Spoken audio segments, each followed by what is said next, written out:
And we're live, Joey Diaz. My brother. How you feeling? Like a new fucking man, rested. You look, I know, rested, right? Rested, very rested. I looked at this as a reset button. As soon as I came back from Vegas, I knew what time it was. February 29th, it was at 50% capacity.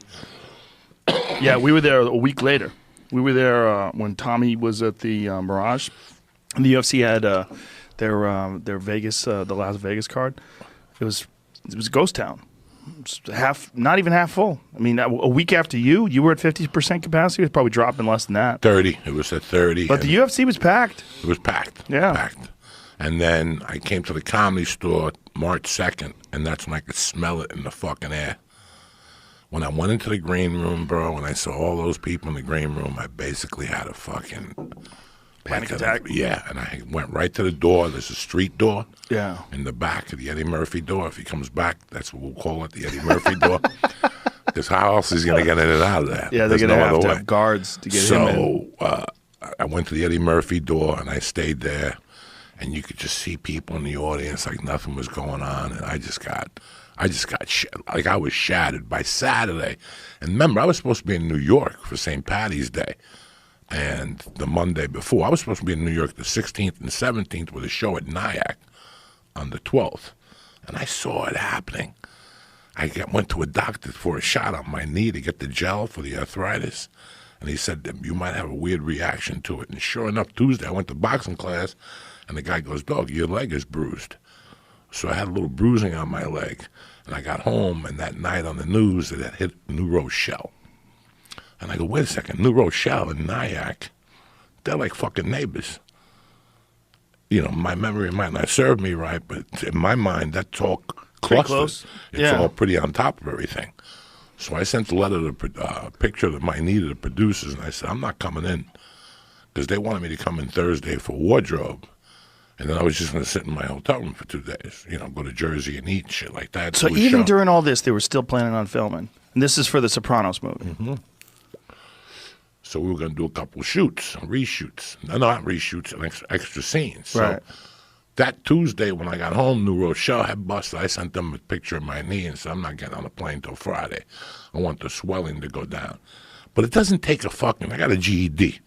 And when I was in New York City in May, I went by the Garden to eat lunch. I wanted to get out of my hotel room, and I went to the Garden.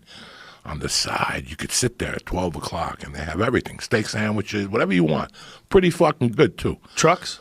No. They have a building that has foods inside, and they have some trucks, and you could sit outside. Fucking beautiful. But while I was sitting there, it was a Tuesday. I was off from shooting. And I remember calling my wife and specifically saying, I like it here and everything, but if Godzilla comes out of the Hudson River, where are all these people going to go? Yeah. If you sit in New York City in Manhattan, like on the 50s, and just sit there at a cafe, you could estimate, I mean, it's like maybe 10,000 for every 10 minutes that you sit there, people that walk by you. We don't have that foot traffic in L.A. like there's in New York. There's a little bit of foot traffic downtown, but Sunset Strip, that ship sailed. You don't see people walking around the Sunset Strip, Hollywood Boulevard, but not to the dense population, not to the numbers of New York. So it was a no fucking brain. This is a GED here. This is me sitting there going, this is going to happen. I just kept cutting it down. And my biggest fear was going to the East Coast and getting stuck. It could happen. I would have had to buy a truck, a Cadillac, and drove back. I was already prepared. Like, I was like, I'm going to buy a truck and drive back. Do you think you could do that drive? That's a long-ass fucking drive. I could do that. I've done that drive 20 times. What is it, 5 days? 5 days, 4 days. There's 4 days, you got to do, like, what, 16 hours a day? Yeah. It's hard to stay awake. I did Colorado, New Jersey, like the back of my hand. How far is that? In the early 80s, 3. What is it from here to Colorado, like here to Denver? I think 16. 16? Here to Utah, Salt Lake is 10? 10. That's a good one. Did you do that That's a good escape. That's a good escape. Have you done that? No, drive? I have not. But I've done Vegas multiple times, right? Vegas is about 4.5? 4.5, yeah. And then you go another 6-ish, somewhere in that range. You get to Salt Lake, depending on traffic. Salt Lake. You go to Salt Lake City at 5 in the afternoon, like, oh fuck, rush hour. Hey, where's the cars? You just fly by. There's no one there. There's nobody There's nobody there. And now it took me 10 minutes to get here. I thought Salt Lake City was like millions. I thought it was like millions of people. It's not millions. No. What did we figure it out, Jamie? Didn't we? It's like a couple 100,000. Yeah. What a cool fucking place, though. I love it. I love Salt Lake City. What it's a so cool underrated place. because the Mormons put a stink dick. on it. Nobody knows dick about dick. They got reefer, bongs, They got grenades. Great Mexican food. Great food. Did you go to that one? There's this one famous Mexican joint. Lizard. I was walking around and some guy goes, Joey Diaz, I got the perfect spot for you. He seemed cool. He drove me to a Mexican joint. What is that? There's a one famous Mexican spot in. How did you get the number? It says estimated is 200K, but That's the nothing. metro area is 1.2 million. So I don't know. That's like that goes all the way out to the mountains. 1.2 million. That's nothing. Yeah, that's nothing. No, 200,000 in the city. When you see those when people are like dense, and then I started hearing them that we're gonna cancel Coachella. And I'm like, they're not gonna cancel Coachella. They're too fucking greedy to cancel Coachella. Dog, old people. That's what's in Palm Springs. Well, once they canceled South by Southwest, I was like, woo. Like, whoa, this is crazy. And the store was planning on keeping the OR open, and they canceled my show in the main room, and they offered me a spot in the OR. I was like, I don't think we should be doing shows. Like, this just doesn't seem like, this seems like it's getting real. It's like, because if you make a mistake, and there's a 14-day period where all these people can get infected, who the fuck knows who gets infected during those 14 days? It's so because we didn't know what it was yet.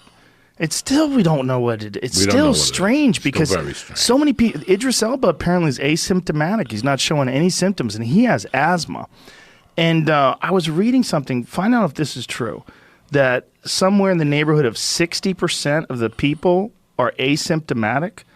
And I wonder if that means they never show symptoms, or I wonder if that means they're asymptomatic for a certain period of time. So 60% of the people infected are asymptomatic, but a certain percentage of those people ultimately get the cold or get the cough and all the terrible symptoms, the fever. Because you really, listen, you know a lot of people, and I know a lot of people, and nobody's called me yet. That has it? I have. Michael Yo. Michael Yo was almost dead. Michael Yo went to New York City, did Gotham. He came back. He got real sick. Yes. He got pneumonia and the COVID-19 at the same time. So he got coronavirus and pneumonia. And he said, now 6 days ago, I talked to him 2 days ago, he said 4 days before that, he thought he was going to die. He's like, I couldn't breathe. Pneumonia and this coronavirus. I think this motherfucker wouldn't, it like plays with you. If you don't have it, if you don't get it, you can kind of like, oh, well, this is no big deal. But if you do get it, it fucking grabs you. Like Jamie knows a girl who's 21 who lost her sense of smell and taste. And it wrecks people. We were Googling a story about this Olympic swimmer from South Africa, 31, stud athlete, Olympic swimmer. He said this virus fucked him up. He said it was the worst thing he's ever experienced. So it's weird. It's like it almost like plays with our mind. Like it makes some people seem like they're immune and some people are fine, and maybe it's you. Take a chance. Go outside. Take a chance. Go to a restaurant. Take a chance. Go to the beach. Let's go to the beach. What's the worst thing that can happen? Fuck it. Eat a Cracko's asshole. And then go deep. Fuck it. And then boom, a bunch of people in your family get it, and then boom, your grandma dies. Look at Italy. You know what happened in Italy? Look at Italy. They just went out. They all live together. Yep. They all live together, and they hang together. Nothing wrong with that. That's how people are where I came from. They're supposed to be There's like a that. basement. Your grandmother and grandfather live in a basement. Your parents live on the second floor, and you live on the third floor. Boom. We hang out together. The Footsco family. God bless them. From Freehold, New Jersey, they lost 4 people from a family reunion. They went to like a... Oh, yeah, I saw that. Yeah. And I saw that one. I saw the one that the guy had the 40th birthday party, and they all got on planes afterward and went off to different parts of the country. Yeah, family from New Jersey was not very old either. No. The youngest one that died, I think, was 55. I think it's somewhere in that range. It's do I have the mask on? Am I jumping up and down at Ralph's buying groceries? No. Am I going? I stopped. I went to one boxing class after that thing was announced, and I was like, you know what? This is too personal. We got to give it a chance. I got a bag at the house. I got kettlebells at the house. Everything could be done out of my house. Yeah, if you're a person and you want to work out, there's so many YouTube videos of just body weight workouts. You can get a fucking amazing workout with nothing. You don't need any equipment. You just do burpees and push-ups and body weight squats and lunges. There's plenty of working out to do, folks, and it's free. It's a beautiful thing about YouTube. There's so many really good fitness instructors that just put their stuff out there for free because they want people to follow them. And, you know, you can get a ton of great body weight workouts. You don't need nothing. And if you need weights, folks, you can pick shit up around your house and you could do a great workout with. I'm sure you got a can of paint somewhere that probably weighs 15 pounds. You know, people have things laying around. So you know what I started doing? What? Because it was fucking with me. Meditate. I had to go back to meditating. What do you do? What kind of meditating you doing? So what I do is I hit the bag. Like I broke my workout because now you can't do that long workout now. Because what are you going to do for the other day, for the restoration day, the recovery day? Right. So there's no recovery in my world. Just easy workouts every day. 15 minutes. Yeah, nice. Hitting the bag. Hitting the bag is very essential during this time. Hitting the bag is very essential. Get the yayas out. Get the yayas out. You're punching. You look at anything. Benefits over 40 for boxing. Benefits over 50. The number one benefit is stress.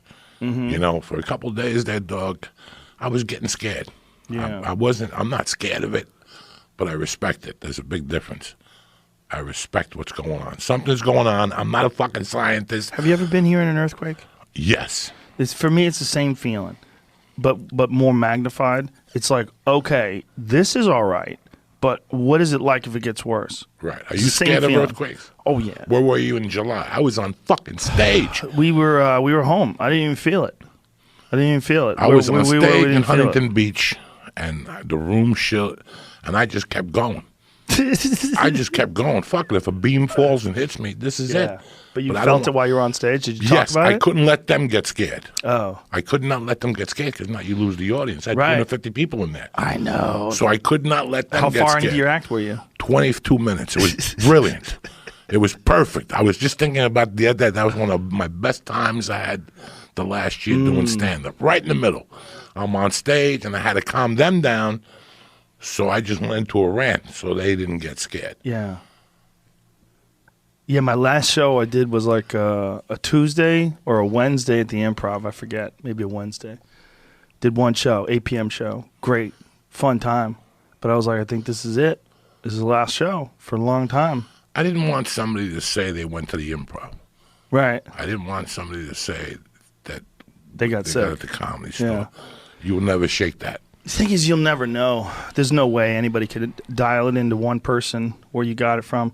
That's the weird thing is we're constantly interacting with people and touching surfaces. And according to these cruise liners that they're testing where these people were sick, even people that were asymptomatic, it shows the virus stays on surfaces for as much as 17 days.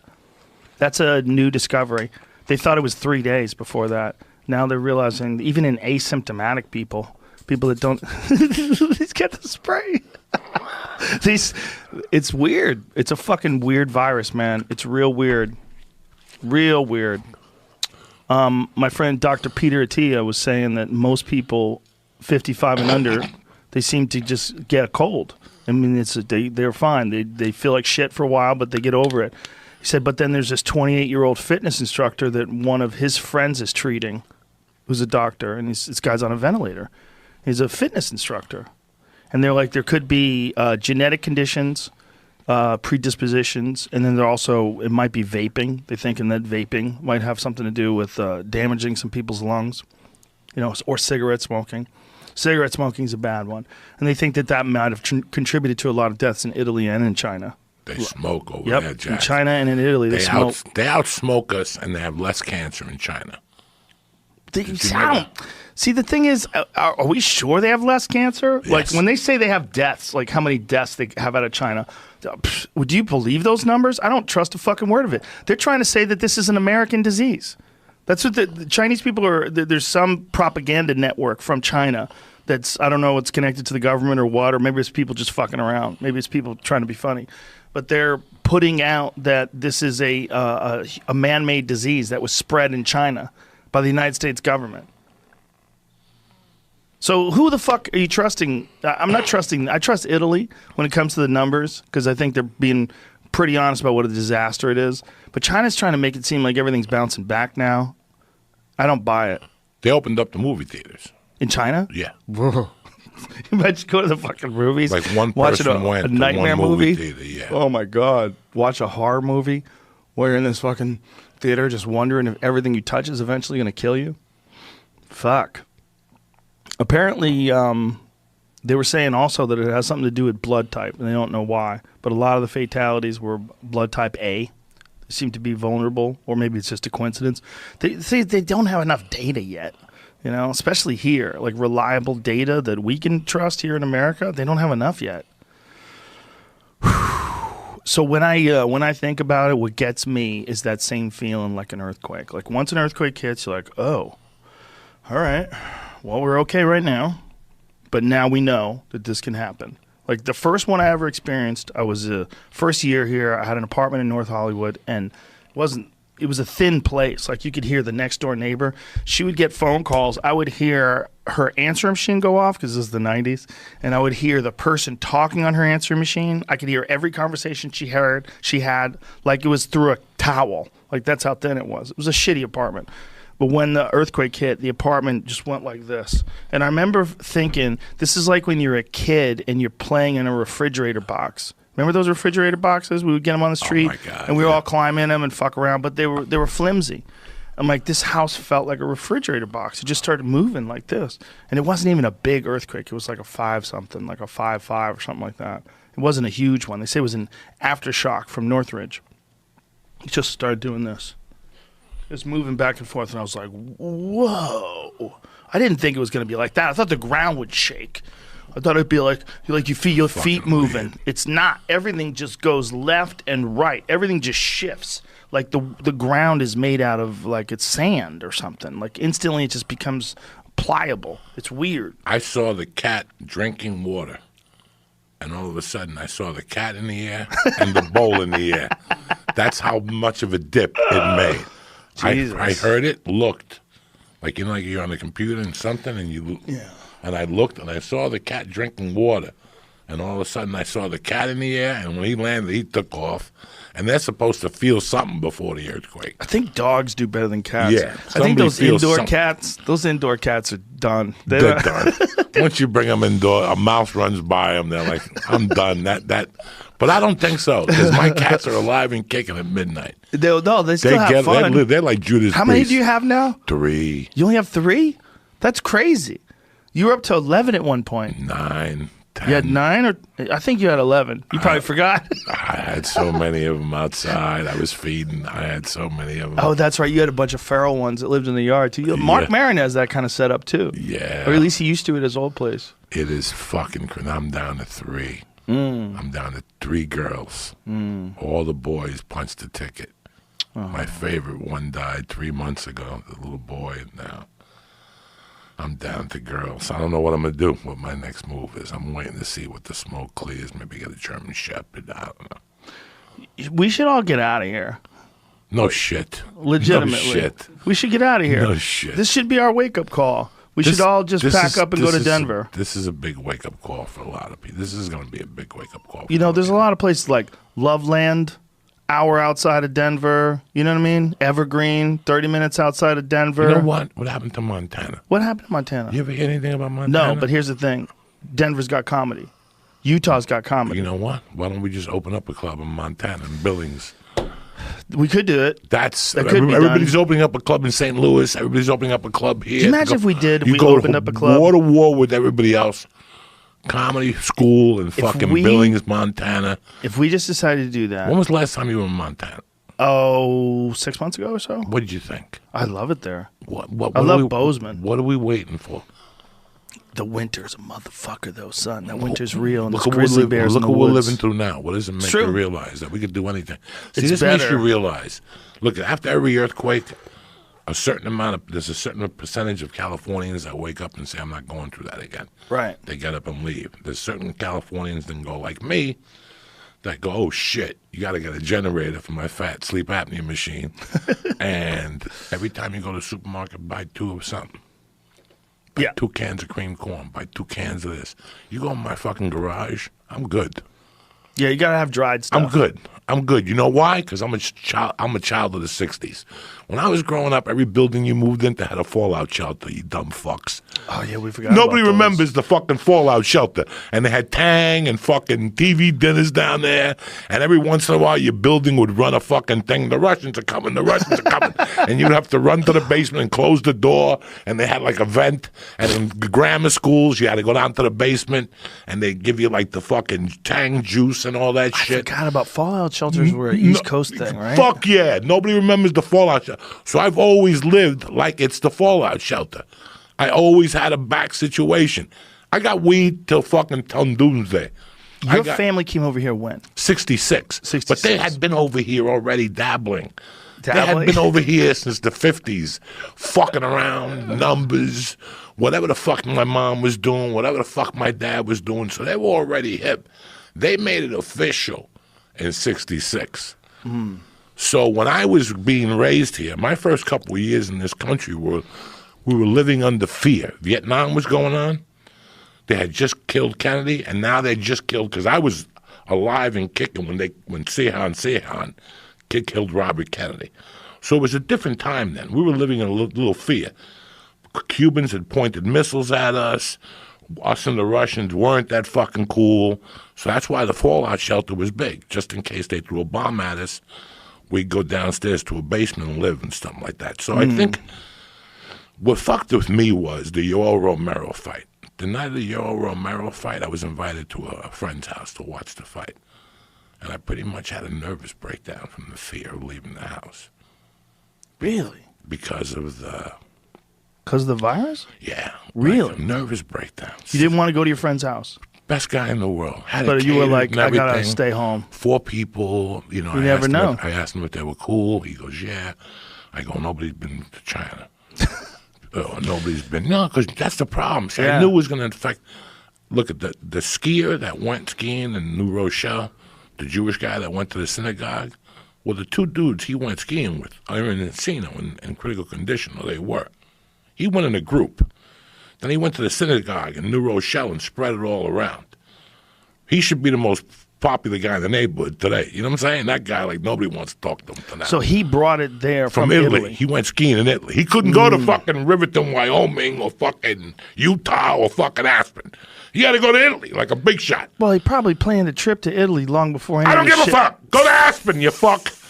Go to Riverton, Wyoming. That's the best. Right, but he wanted to eat pasta in I don't Italy give a fuck. and go They got skiing. pasta in fucking Utah. But before That this... shit drives me fucking crazy. What drives you crazy? That shit. Well, you just can't. Well, you can't go to Ajax. You can't go to Ajax. Nobody wants to ski Ajax. You can't go to Ajax. You got to go all the way to fucking Italy to go skiing, cocksucker. Well, maybe he wanted to go skiing as well as go to Italy. Leave me alone, please. You know that shit bothers me as it is. He took people down. Then he came Joe, back. you don't have a passport. You can't leave. Let me tell you something. Going to Italy's awesome. I know it is. I didn't say that, but he had to go ski. He went to a ski trip in Italy. Right, but That's what gets under also my craw. in Italy. So you could eat pasta, You could eat and pasta see in the sights. You could eat pasta in Aspen. Oh. And you could see the sights in Aspen. Okay. Do you see what I'm saying? If everybody goes to Aspen, we're fucked. No, Aspen, you break it up. There was apparently You a guy from Aspen that had it too. You like it in Utah. You like skiing in Utah. I don't like skiing. Oh, no, you don't like skiing. No, but I your only ski family because my enjoys family Utah. likes it. Yeah. But they enjoy Utah or Aspen? They like all those places. Okay, We've so- been to Aspen. Aspen's beautiful. I love it. Did you come back with the HIV? No, but there was a guy. There was Okay, a guy that so went you're there all from right. Australia who had it. Who apparently knew he had it, and he refused to self quarantine. He went to restaurants. He rode the bus. He went skiing. Throw him under the fucking jail. Yeah. Throw him on. See, that's the other thing about the store that shocked me that night. Tuesdays through Thursdays, Packed. packed with people visiting Yep, from overseas. from other countries. Yeah. So that started giving me the willies that night. When they canceled the store, true. I was happy. I'm just worried about the wait staff. You know what? Like, we've been rock and roll in the Yeah. last 10. They've been rock and roll in the Yeah. last 10. Well, they're putting together some sort of fund. I hope they do it quickly, and we're all going to be able to donate. And I think they want to have some stream shows too, but I don't think that's the way to do it. I mean, if they do it and you have a bunch of people, almost like podcast style, maybe that would work, and have like a telethon. raise money. Well, for I'll the tell you staff. what. I thought about the stream thing. Yeah. I like doing the stream thing. But a Until podcast, not stand-up. I thought, but then I saw this week with John, whatever, on HBO, the little John English Oliver? John Oliver, and last week he didn't have an audience. Not good. No bueno. Well, when no one's laughing at your monologue. Yeah, you need that energy. Yeah, they were doing live shows from the Laugh Factory yesterday. Was it yesterday? And it was no audience. And I was watching Jay Moore on stage for a couple minutes before I had a panic attack, and I had to shut it off. No, it's just no good. It's just no good. It's strange. It really doesn't work. It doesn't No. work. I wanted it to work. It's weird. And I thought that I could do it for people just to break the monotony. You know what? It's man? like watching someone with Yeah, no no. voice sing in the shower. Yeah, no. Leave me the fuck alone. It's just too strange. How bored are we? How bored do you want to go? Like at 10 o'clock, are you like, I'm fucking done? At night? Yeah. No. I'm not bored. My wife goes to bed. The baby goes to bed. We got her on a homeschool schedule. They have an 11 o'clock, 10 o'clock video conference, and 11 o'clock. Then we do math. We take a breather. Then she hits the mitts, too. Everybody got to hit the mitts at the house. We got to get that stress out. You know what I'm saying? Good move. Good move. And everybody's on a schedule. But at night, like this is the first.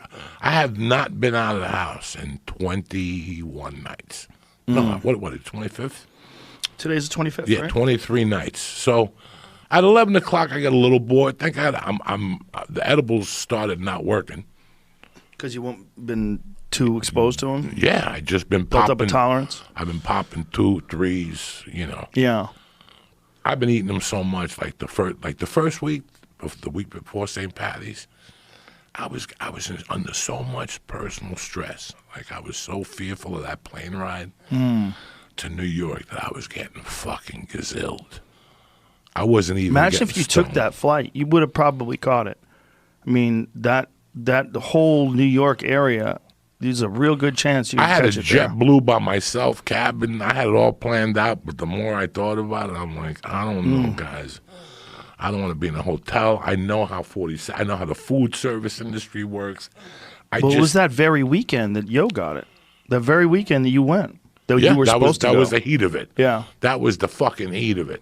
And it's still just climbing. in New Well, they York. said it's 2 weeks it's going to reach its apex, but they have an astounding number of cases. They do, however, test more than California, so they're more accurate in terms of their numbers. There's more testing being done in New York City, I think by threefold than California.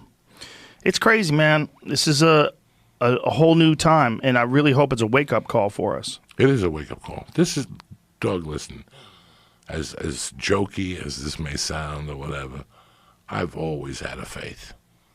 My faith got me to where I am today. A faith in what? On a higher power. Let's call it a higher power. I always had a faith in a higher power, and if anybody knows about karma, is me. I'm the fucking poster boy for karma. I know all about it. For me, this is like a higher power letting us know, like, it's a reset button. Take a look around. You guys have gotten caught up in selfies. Yeah. Like, we've gotten caught up in selfies. You know, you go see a fucking concert, it's $250 and $60 to park. You know, you go to a movie theater, you walk out. An American family can't go to a sporting event no more. The normal American family cannot go to a sporting event no more. We got a little out of control, Joe. We can't move in apartments no more. $1,500 for a studio. We just got greedy, man. The greed's been too much. You know, I got to feel bad for Disney losing $6 million. Suck my dick. You were charging $140 a day, cocksucker. $140 a day. I think that's the least of our problems. No. I think the big problem is no. people think that this life, the way we're living, is going to be permanent. No. It's changing for a reason. Yeah. It's changing for a reason. We were getting fucking greedy, Well, there's definitely that. and we were getting a little overzealous. But we're That's all it soft. was. We're soft. That's the big one. And especially we're soft right here because we don't have to deal with weather.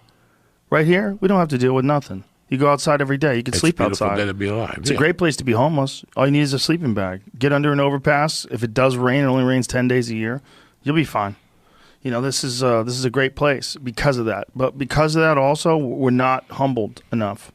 You know, the places where people get humbled are the places where people have to deal with direct nature. Snowy places, real cold places, Like, if you go to any place that's near an ocean, that's a little slap in the face. Like, wake up, bitch. Take a look at that. You ain't shit. Mountains are another one. Same thing. Like, you could die up there, stupid. There's bears up there. There's mountain lions up there. They're fucking killing deer with their face. You don't think they'll fuck you up too? Go hike. Go hike and get lost, hippie. You know, like, it's a wake-up call, those places. And I think this is a wake-up call for the whole country, the whole world. It's a wake-up call. We're vulnerable. And it's also a wake-up call. I mean, I can't say this to enough people. Take care of your health. Please. It is the one defense for this that seems to be agreed upon by almost everyone, is that if you have a strong immune system, you have a better chance to get through any sickness. And you can do something to strengthen your immune system. Your immune system is something you can work on. You know, you can work on it by cleaning up your diet. You can work on it with regular exercise. You can work on it with regular sleep. All those things have a real big impact on your immune system. Also, vitamins. Supplement with vitamins. Eat a healthy diet. Get some exercise. And if you can, get in a fucking sauna every day. Tremendous for your body producing heat shock proteins, or your body reducing inflammation, alleviating stress. It's great for your cardiovascular system. It's just great for you. There's a bunch of different things you can do. You can use this as like, okay, I'm alive. Now this is a wake-up call. I'm so glad this didn't happen to me. I didn't get wrecked by this. I'm going to get my life in order. And it can be done. It's something that everyone can do, and this is the time to do it. This is a good time to do it. If you're surviving and you're getting through this, this is a good time to get your health in line. What you don't know, a lot of people don't know about me, is I was a sickly kid. Really? Really I never believed From that. the age of 4 to 6, because of my dad dying and my mind going somewhere, my immune system fell apart, and it was respiratory. I always got colds, always shots, vaccines. I knew the people by first name at the hospital, at Roosevelt Hospital in New York. I mean, it was real with me. When I was 6-something, and I also have asthma. Do you really? Which went untreated. Like I just said. You have asthma still? Like my mother said, it's for faggots. Don't worry about it. You don't need it. You have asthma right now? I outgrew it. My daughter has it, though. Really? Mercy has it. And now I see it in her, and I go. Does she have an inhaler? Yeah, she got a little inhaler. And you don't use an inhaler at all anymore? No. Since Did you ever? for like a week. Then my mother goes, get rid of that. You live in New York City. You don't want to get smacked, do you? Wow, your mother's hard. So I grew up with this fucking thing. And then when I was 16, I got put in the hospital for 13 days for a lung infection from paraquat. So ever since then, like, I'm not supposed to smoke. I'm never supposed to smoke. When I started smoking, I would get sick for days afterward. Like, I had to jump a hurdle to smoke pot. But when you were smoking cigarettes, what about that? That was let's not even talk about that. Let's talk about the hurdles I had smoking reefer early on. I would smoke reefer, and it would be an event. I would have to take 3 or 4 days off. It would crush me for that long. Really? Then once I built the tolerance to that, then I started having to build the tolerance of who I smoke dope with. Like if I smoked dope with me, you, and Jamie, and somebody else, the next day, I'd have a temperature.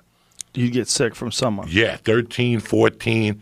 So by the age of 15, I already knew I had to keep my shit. Like if I smoked with you and Jamie every day, that's who I smoke with. Once somebody else comes into that circle, I would get sick. So I had to knock that out. So I had to be very aware at a young age of who I smoked with.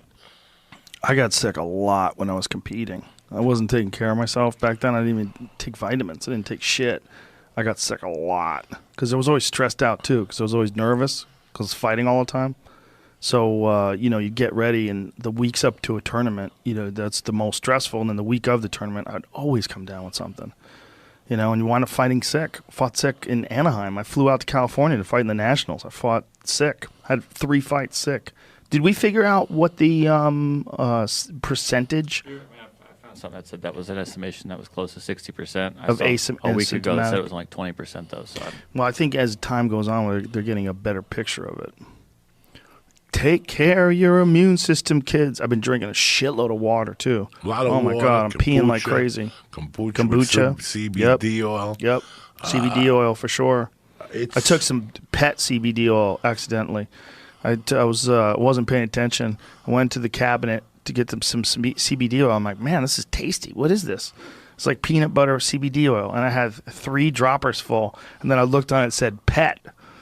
And I'm like, damn, hope I'm going to be okay. I don't know what the difference is between CBD-MD's pet formula and their regular formula, but I had 3 full droppers of their peanut butter pet formula. It was quite delicious. It was pretty good. You take a lot. I take enough supplements, vitamins, K, T, P, Yeah, F. I take a lot of whatever. things. You know, like I said, I've cut down the reefer a little bit throughout this. I was going like through a half ounce, maybe a week, and joints and bong hits. Now I'm down to like an eighth a week. I've got fucking a couple ounces at the house. Go off edibles.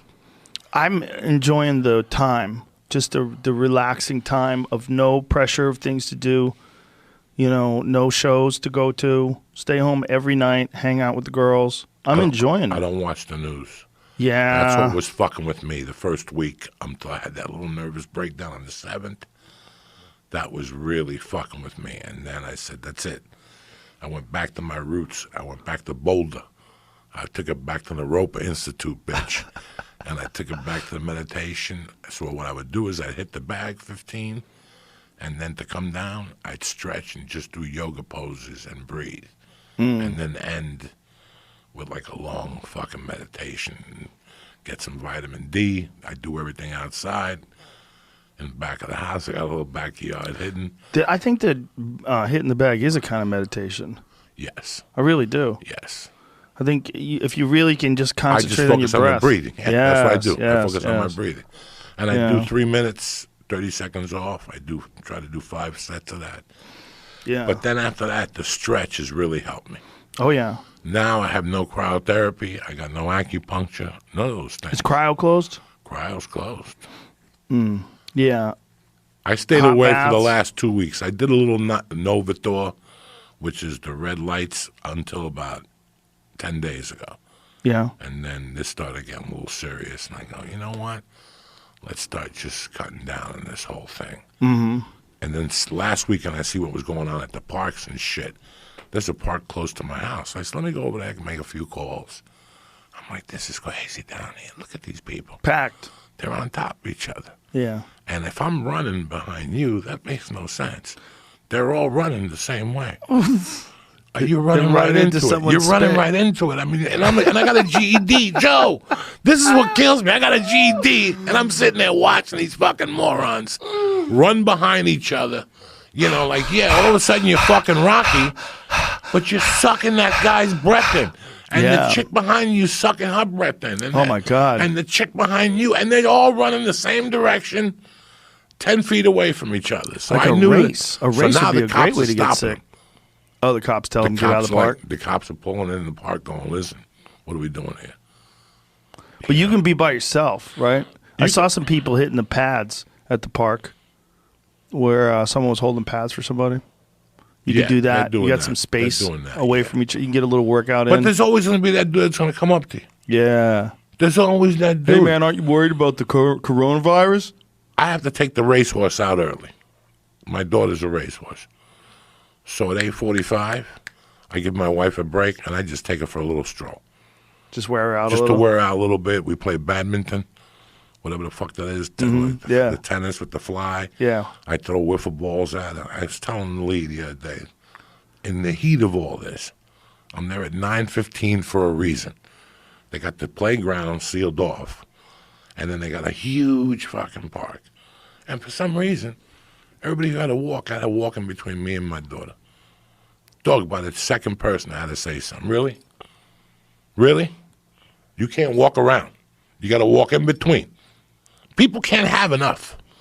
They test your fucking wits. Well, they don't change their behavior. The best was the guy that watched me playing with my daughter, and I could see him out of the corner of my eye, Joe Rogan. I could see him. I could see him whispering to the wife some stupid shit. And what does he do? He starts walking towards me. And I'm not even paying attention to him, but I am. I'm watching him through this fucking vision. Mm-hmm. I'm watching him. I'm playing with my daughter, throwing the wiffle ball, and he's walking towards me. Finally, I had to stop, and he goes, "Hi, I just wanted to shake." I go, "Stop!" He just looked at me, and I felt terrible for him. But this is what's actually going on. they still want to shake your hand. Yeah, people try to shake your hand still. They still want to shake your hand. I'm like, it's not going to happen. Stop right there. Yeah. I go, hit me on Twitter and I'll hit you back. But that's it. I don't want to hug. I don't want to know nobody. Nothing you got to tell me I want to hear. Yeah. Unless you're showing in here with a fucking envelope, which I don't see you have.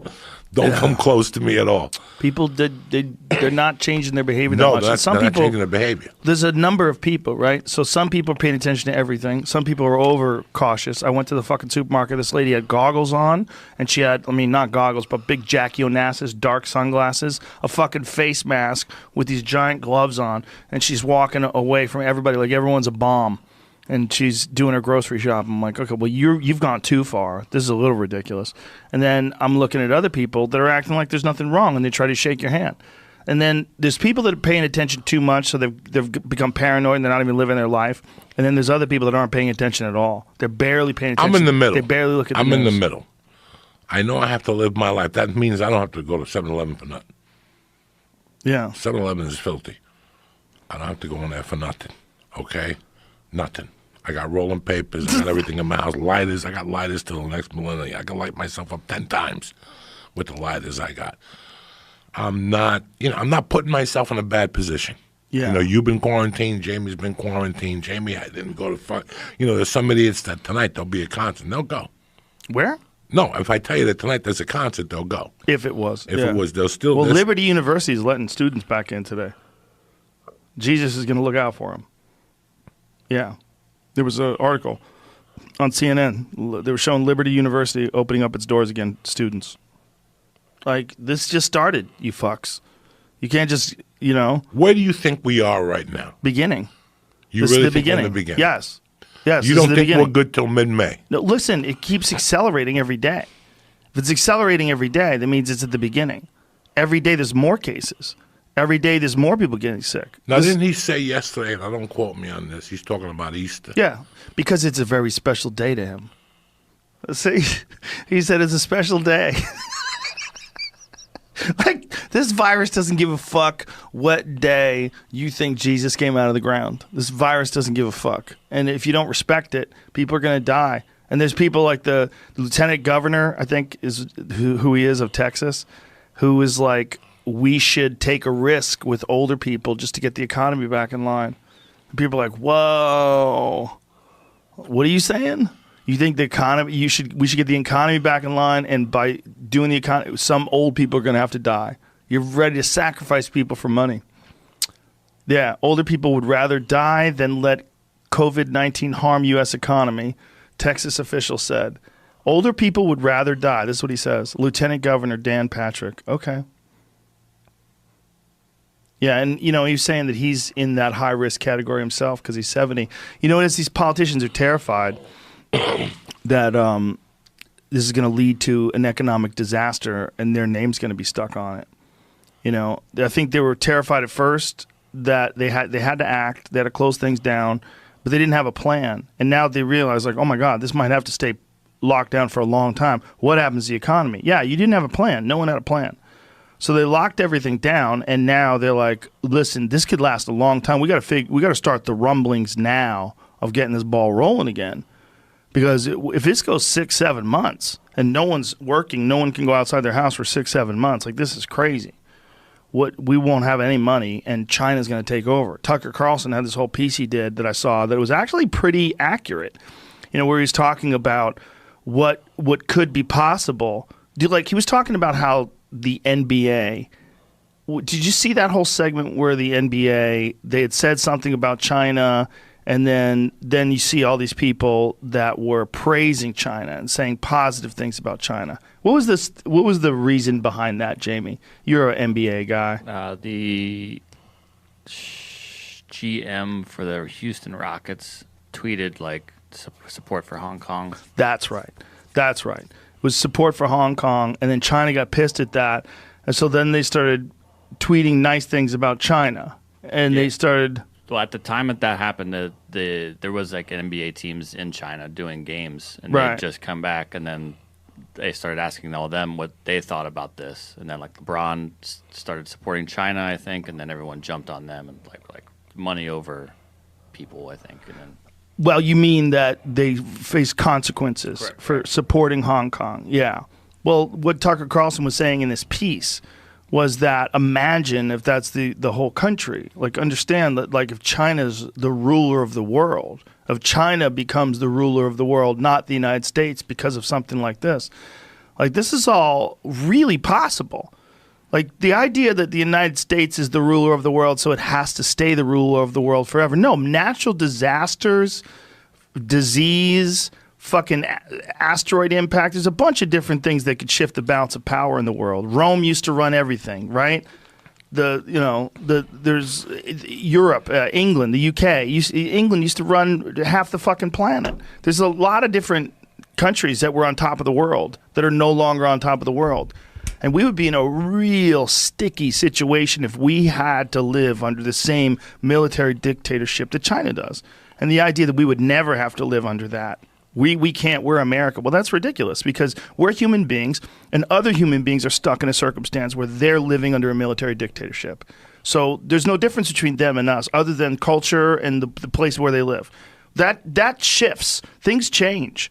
With natural disaster, with disease, with failure of the economy, with war, with all these different factors, things change. And our perception, much like our perception of our society itself, it's always going to be like this. And all of a sudden this disease comes along and shuts everything down. You're like, whoa, that's a fucking wake-up call. You need to recognize that this is kind of fragile. Well, the whole system is fragile. If those things happen, natural disaster, disease, war, anything catastrophic happens, the balance of power completely shifts. And who knows whose control the survivors are under? Who knows? Who knows how this works out? This is all real touch and go right now. This is real touch and go. This is uncharted territory where we have slipped into a place where no one's working and everyone's scared, and the president wants to go back to work on Easter because it's a special day to him. And Joe Biden can't talk. The guy who's running for fucking president for the Democrats can't talk. Did you see the latest shit? Tim Dillon sent me 2 videos. He's like, what the fuck is going on? Like, he's in a cognitive decline. Governor of New York, Cuomo. Put him in. Put him in, coach. Put him in. You want a guy to run for president that makes sense? You want a guy who's an intelligent guy, who's a strong leader, who's got a lot of experience. He's impressed the fuck out of me the last 2 weeks. He's impressed the fuck out of me, too. And when he's like, fuck opening up human lives, Yes. count more than money. He's impressed me. I'll tell you who else has impressed me. I don't know. See, you can't say nothing because you're always going to be wrong. There's always a knock. Well, but Joey, you're wrong because he's declined the Women's Abortion Act. There's always something. That's true. That's the argument they had about him. I don't even know what it is. I don't even know, and I tell you, it's always something. I don't even know what the issue is. The issue is late-term abortions. He apparently voted for. I know there's always something. So, and I was just making a joke, but I know there's always something. You were actually right. The other Tucker guy that's Carlson doing actually a good, brought that up. The other guy that's doing a good job that I see that he's communicating is Governor Newsom. Yes. He's doing a great job. I don't know what his politics are. I don't know if he's a Democratic or Republican. I just know he's stepping up and he's fighting for these people and he's making some smart choices. And you know what? I don't know. Are you a fucking scientist, Joe Rogan? Let me check. Are you a scientist? No, me neither. Go fuck ourselves. Until that time, I don't know. I do know one scientist. And she's telling me to stay the fuck home and mind my business. I do know 3-4 people who work in emergency rooms that have told me it's not a fucking pretty place. No. My brother's a cop in a hospital, and he says that it's a fucking nightmare. That you have to sort them out A and B is if you have kidneyitis, and A is if you have corona. They say it's a fucking nightmare. Right, because you got to think the same amount of people are still getting injured. Yes. And sick from other stuff. So Mercy's coming in, Hope is coming in. They're not corona ships. Yeah. They don't want no corona people down there. They just want fucking, they're bringing in a ship with 1,000 beds. These goddamn cruise ships. You want to talk about a petri dish. Stuck on a metal craft in the middle of the ocean, breathing recirculated air with a bunch of people who are partying. For 3 or 4 or 5 And around days. you is the ocean, and if you fall in, you're dead because they don't scoop anybody out. When do they ever turn the ship around and scoop somebody out when they fall overboard? Did you ever go on those cruise ships? No! No chance. For comics, that was always a death sentence. I made a mistake. No. When I was 21 with a chick, I went on a cruise ship, the one that used to go around Manhattan. So you leave at 6 o'clock and you're back at 6 in the morning. And they take you out far enough so you could gamble, Yeah. play blackjack. I did that one time. Nice, but I knew I wasn't going to do it again. Got out of my system. I don't want to go on a fucking cruise ship. Yeah. And as a comic, you hate to say this as a comedian, amongst us, it's a death It's a death sentence. sentence. For me, they have additional work. I do got to say, though, the fucking Impractical Jokers, those guys did a tour on a boat. Apparently, everybody loved it. So it's like if you get your fans in there. Right. A rare thing. Right. Yeah. There's people that could pull that off. Yeah. Well, Alonzo goes on jazz tours. He does jazz cruises. You know, Alonzo Bowden is a serious jazz fan. Loves jazz music. Loves to it. him yesterday. Good So dude. I love him to death. Good dude. He's always been the best. He's and always a Clippers fan. Before anybody even talked about the Clippers. and rides that a motorcycle motherfucker- everywhere. Yeah, that motherfucker, badass bike, too. Yeah, he's got a bunch of bikes. That's a or he's had a badass bunch bike. of bikes. The one BMW he's got is a badass bike. But he was a Clippers fan when they were 0-92, though. He was down there by himself with Costello Alonso. Now he's living like a doctor. He's fucking yelling. Soon as they got Kwame, I was happy just for Alonso. That's how much I love Alonso, that I was happy just for Alonso. Hey, so he could have everybody his loves day. Alonso. Everybody. Nobody has a beef with Alonso. Nobody. No, why would you? First of all, he'll break you in half. He's giant. His fucking hands are ginormous. And he's the sweetheart. He's a sweetheart. He doesn't even know he could break you in back. He could break you in back. You would never know that he's 6'4", 250 pounds No. solid muscle, or whatever the fuck he is. He's a tank of a man. But he's hilarious too. He's a dude that's got great points. Like, here's one of his lines. He goes, "Not every Trump supporter is racist, but every racist is a Trump supporter." There's not a whole lot of racists voting for Biden. I mean, maybe a few. They can't let that guy run for president. They have to put a stop to he's that. done. You have to see these recent videos. Here, I'm sending it dog, to and you. then Have you seen it, Jamie? And then you fucking killed exactly Bernie that. Sanders. You basically killed Bernie Sanders. They killed him. I'm reading something the other night. He used me. That Porter, you put the kiss of death on him, cocksucker. He Is that was what it said doing in the just thing you fine. read? Oh my God, Julia, the Puerto Rican chick that won't shut up, Ocasio. Oh, The Puerto Alexandra Rican, Ocasio-Cortez. Yeah, she won't shut the fuck up. Like, she's a Puerto Rican chick that she won't. She's shut 28 the fuck years up. old. She won't shut the fuck Rags up. to riches congresswoman. And she's like, fucking, I won't talk to him because of Joe Rogan backed him. Well, it's you not put the that I poor kiss of backed him. death on him, Joe It's that Rogan. they used a video of me to support their campaign to say that I endorsed them. And then they took a bunch of my bits and they took a bunch of things we said on the podcast, high as fuck, out of context, and made it look like I was some right-wing monster. Like I'm some sort of homophobe. And then they used the transphobe thing from the lady fighter. that used to be Yeah, a the man. fight, yeah. If you don't know the story, used to be a man for 30 years, became a woman for 2, and then started beating the fuck out of women without telling them that her whole life she had been a man up until recently. She just thought it was a medical condition that she didn't have to reveal. And I got mad. It's domestic violence. Where Yeah, it comes it's from. crazy. It should be criminal to not tell somebody. I mean, the idea that you're the same thing as a biological woman is just not fact. It's not scientific fact. And yeah, I said a bunch of horrible shit about her. That she's not even horrible shit. I just said mean things. That she's a man. Like, you're a man. You can't just go fighting. You said the truth, though. Yes, that's what I did. I said the truth, When and I you said say it the because. truth, you're not gonna have a lot of friends. But Well, here's who the gives a thing. fuck? I'm a guy that I support bull riding, okay? I support, if you're a woman and you want to fight a man, I support it. But you got to let that person know that you're a man. If you used to be a man, you got to let him know. If a woman wants to fight a biological man right now, a guy with his balls, and she wants to do it, and he wants to do it, and they sign off on it, you could skydive. Why can't you do that? If they're both the same weight, go ahead. I don't think you should. If you're my friend, if you were a woman and you're my friend, I'd be like, there's too many physical advantages. It's too dangerous. All they have to do is hit you once. They said they don't have to be as skillful as you. If they clip you, you're fucked. And that's the truth. That's what happens. I mean, it's a giant advantage. It doesn't mean the woman can't win, because Jermaine Durandamy actually had a kickboxing fight with a man and knocked him the fuck out. That lady's a beast. The Iron Lady from Holland, she's a beast. But she's a former UFC featherweight fucking champion of the world. I mean, she's an animal, that lady. And had a real close fight with Amanda Nunes recently for the bantamweight title. She's one of the best fighters on earth. And she beat a man and knocked him out. But you shouldn't fight a man if you don't know it's a man. That's rude. And if you didn't know that someone used to be a man, that's rude too.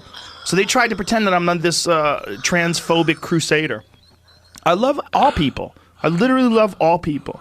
I don't care what you are, whether you're gay or straight or Asian or black or white, or I don't care. I don't care. If you're nice, I'm nice to you. I'm 100% open to everybody. But I'm not going to bullshit. You can't fight women if you used to be a man and not tell them. It's so ridiculous that's even a debatable subject. Like, I had a bit about it where I said, never did I think as a society we could get to a point where someone would say, hey, man, I don't think it's cool if you get your dick removed and then beat the fuck out of chicks. And people be like, you're out of line. But that's where it got. That's where it got. We got so overly progressive in the fight to do the right thing. We got to write that script about a guy who falls in love with a girl. And it turns out that she's a man. Yeah, like before at the wedding, she tells her, my name was Hugo. And you're like, fucking. What would you do if she's really hot? You're still into her. Do you really care? It's a good question. Yeah, no, that's what. Some people don't care. Some people are like, I don't give a fuck. Well, I'm ride or die with you, Hugo. When you're alone with her in public.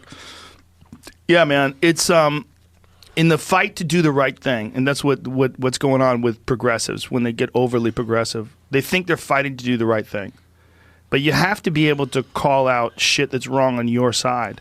And this is one of the problems that the Democratic Party's having right now with this Joe Biden guy.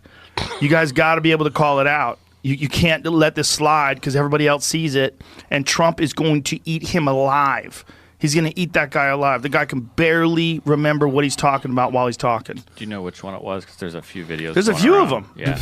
Play any of them. They're all crazy. Every video of him recently talking, he's stumbling through shit. He forgets what he's talking about. We should be making those masks. We should be moving on those ventilators. We can do that. Why doesn't he just act like a president? That's a stupid way to say it. Donald Trump was asked on. Sorry. Yeah, Go ahead. He's done. No, probably best I don't. He's like Junior Soprano before he shot Yeah. Trump. Look at him. It's not. That's not even the worst example. That's just an example. The one down there when he's talking to that lady, I think that one was a struggle too. That was a struggle fest. Recommended period for keeping businesses shut and people at home. Are you at all concerned, as Trump said, that we cannot let the cure be worse than the problem itself? We have to take care of the cure. That will make the problem worse no matter what. No matter what. We know what has to be done. We know you have to. Would reassess the recommended period. Yeah, see, he doesn't know what he's talking about when he's talking. And this is not like this. I'm looking at this like a medical condition. Okay? I'm looking at this like, okay, when I'm calling a fight and I see a guy limping, and I'm like, I think he hurt his knee. Like Thiago Santos against John Jones. I think he hurt his knee there. I think there's something going on with his knee. Like, that's what I'm looking at this. I'm looking at this like this is a medical issue. That's not a normal way to communicate, unless he's high as fuck. Because if I was high, I'd be like, I don't know what I just said to this lady. You could be in the middle of one of those interviews, blasted on edibles, going, what are we even talking about? I don't think that's what it is. I think he's tired. He's old. He's very old, and I think he can't. He doesn't look good either, and they got makeup on him. Yeah, he doesn't look good. His skin is all pulled tight like a lizard. He's like he got the formaldehyde in him already. He looks like he's got the formaldehyde in him already. They're not good. Gonna just press a button. Governor Cuomo right to the answer. That's the answer. I love this behavior. I love this attitude so far. Look, and he's been honest. And I'm telling you, unless you're a fucking idiot, just go go to any street corner in New York, look at fucking footage from July. It's too many people. It's too many people. It's too many people stacked on top of each other. I couldn't even think about getting on a ferry and going to eat at Rudy's.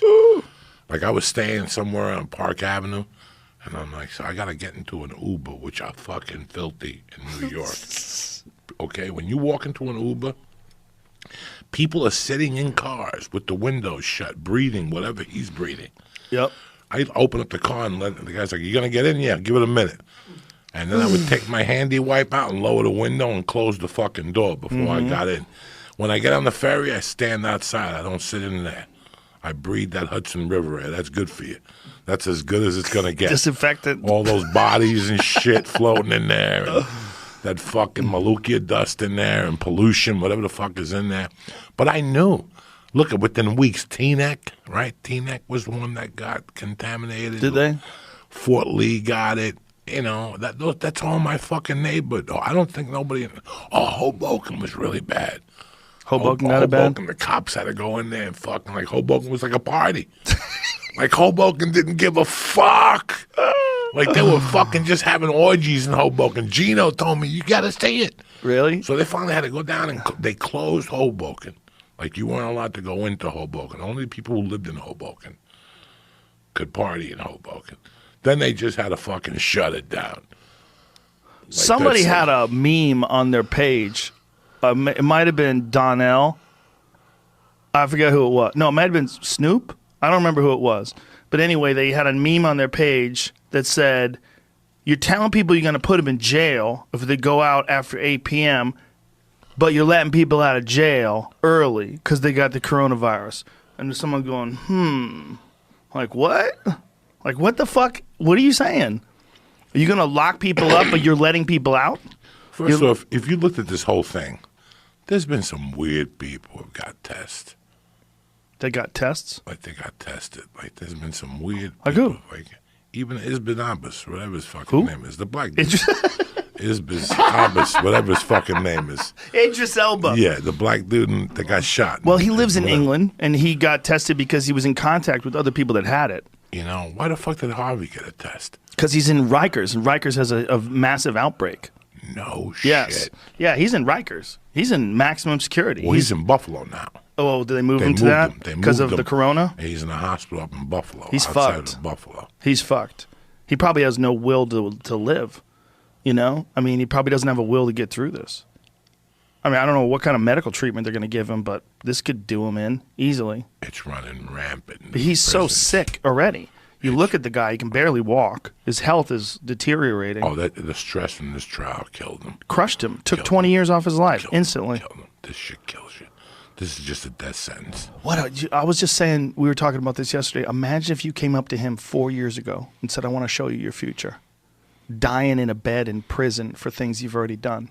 Right now, you're walking around, toast of the town, getting in limos, climbing out. People are waving to you and cheering. You're getting interviewed on the carpet. Everyone shouts you out. I just want to thank Harvey Weinstein for his amazing, amazing company and the movies you put together that allowed me to shine. Yeah. How many people? Have you seen all the people that praised him? And then 4 years later, imagine that. The things he's already done. He'd already done them at that point. And they knew while they were praising him. I wonder what they knew. They knew. They knew he was a scumbag. They knew apparently. something. They knew. Yeah. They knew. They all knew, dog. You got to assume they all knew. So what the fuck? Yeah. They went back. They knocked on doors. Wait a second. So I rape you. You're going to go to that party. What do you mean? So I raped you at a party. Now the next year there's going to be another Cannes festival. And you're going to show up again? And a lot of them did because they wanted to work. See, the thing about Harvey is apparently, this is Whitney Cummings' take on it. She said he would actually give them the things he would tell them he would give them. So he'd say, hey, you suck my dick, I'm going to make you a star.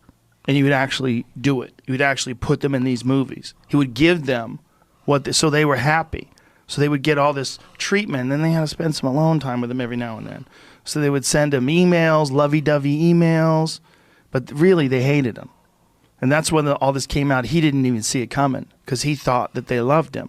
He thought that they would send him these emails. So he sent the emails to the press. Like, look at all these emails. These girls love me. Even though he had done scumbag shit to them. It's just he had it set up where this was how you got by. This is how you made movies. This is how you want to be famous. This is how you get famous. I can help you get famous. You got to help me get rid of some cum. Who do you think sucked his dick? Everyone. I think everyone did. All the guys too. Really? Every guy. Come on. You think Brad Pitt was sniffing his No, nutsack? I don't think. I think Brad Pitt threatened him because he made Gwyneth Paltrow feel real uncomfortable. Apparently, I don't know, man. One of the people said the producer did not have symptoms and was under close observation. It was not clear why he had been tested. I'm telling you, there's a lot of shit that don't sound right to me. They don't give. Listen, Invicts are the last people they care about. Yeah. All right? And the only problem you have with those things is that you could really sue the state. Like, I got locked up when HIV was starting to get popular, 87, 88. So as soon as I got to my destination, they had already built an HIV unit that was fucking state-of-the-art facility. Everybody else lived like a fucking Momo. The HIV guys lived like kings. Microwave ovens, TVs, Really? colored. Yeah. They let them get microwaves? Oh, they had everything in there. How come? Their own refrigerator. Because they didn't want their food. They didn't really know the extent the food mingled. of the HIV. So they had their own thing. They had an own cook that came in and cooked for the 6 guys in that unit. So I don't understand. That must have contributed so much to homophobia. But, okay, so when you... Not in jail, I mean in the world, during the AIDS crisis. What do you mean? Homophobia in the world during the AIDS crisis, when AIDS was out, when it was a big deal. I mean, I was almost too young to remember it because I was like 21 when it was happening. I was still a kid. But I mean, the people that were already inclined towards hating gay people, and then there's a disease that everyone's terrified of that you get through sex that could kill you, and it affects gay people disproportionately.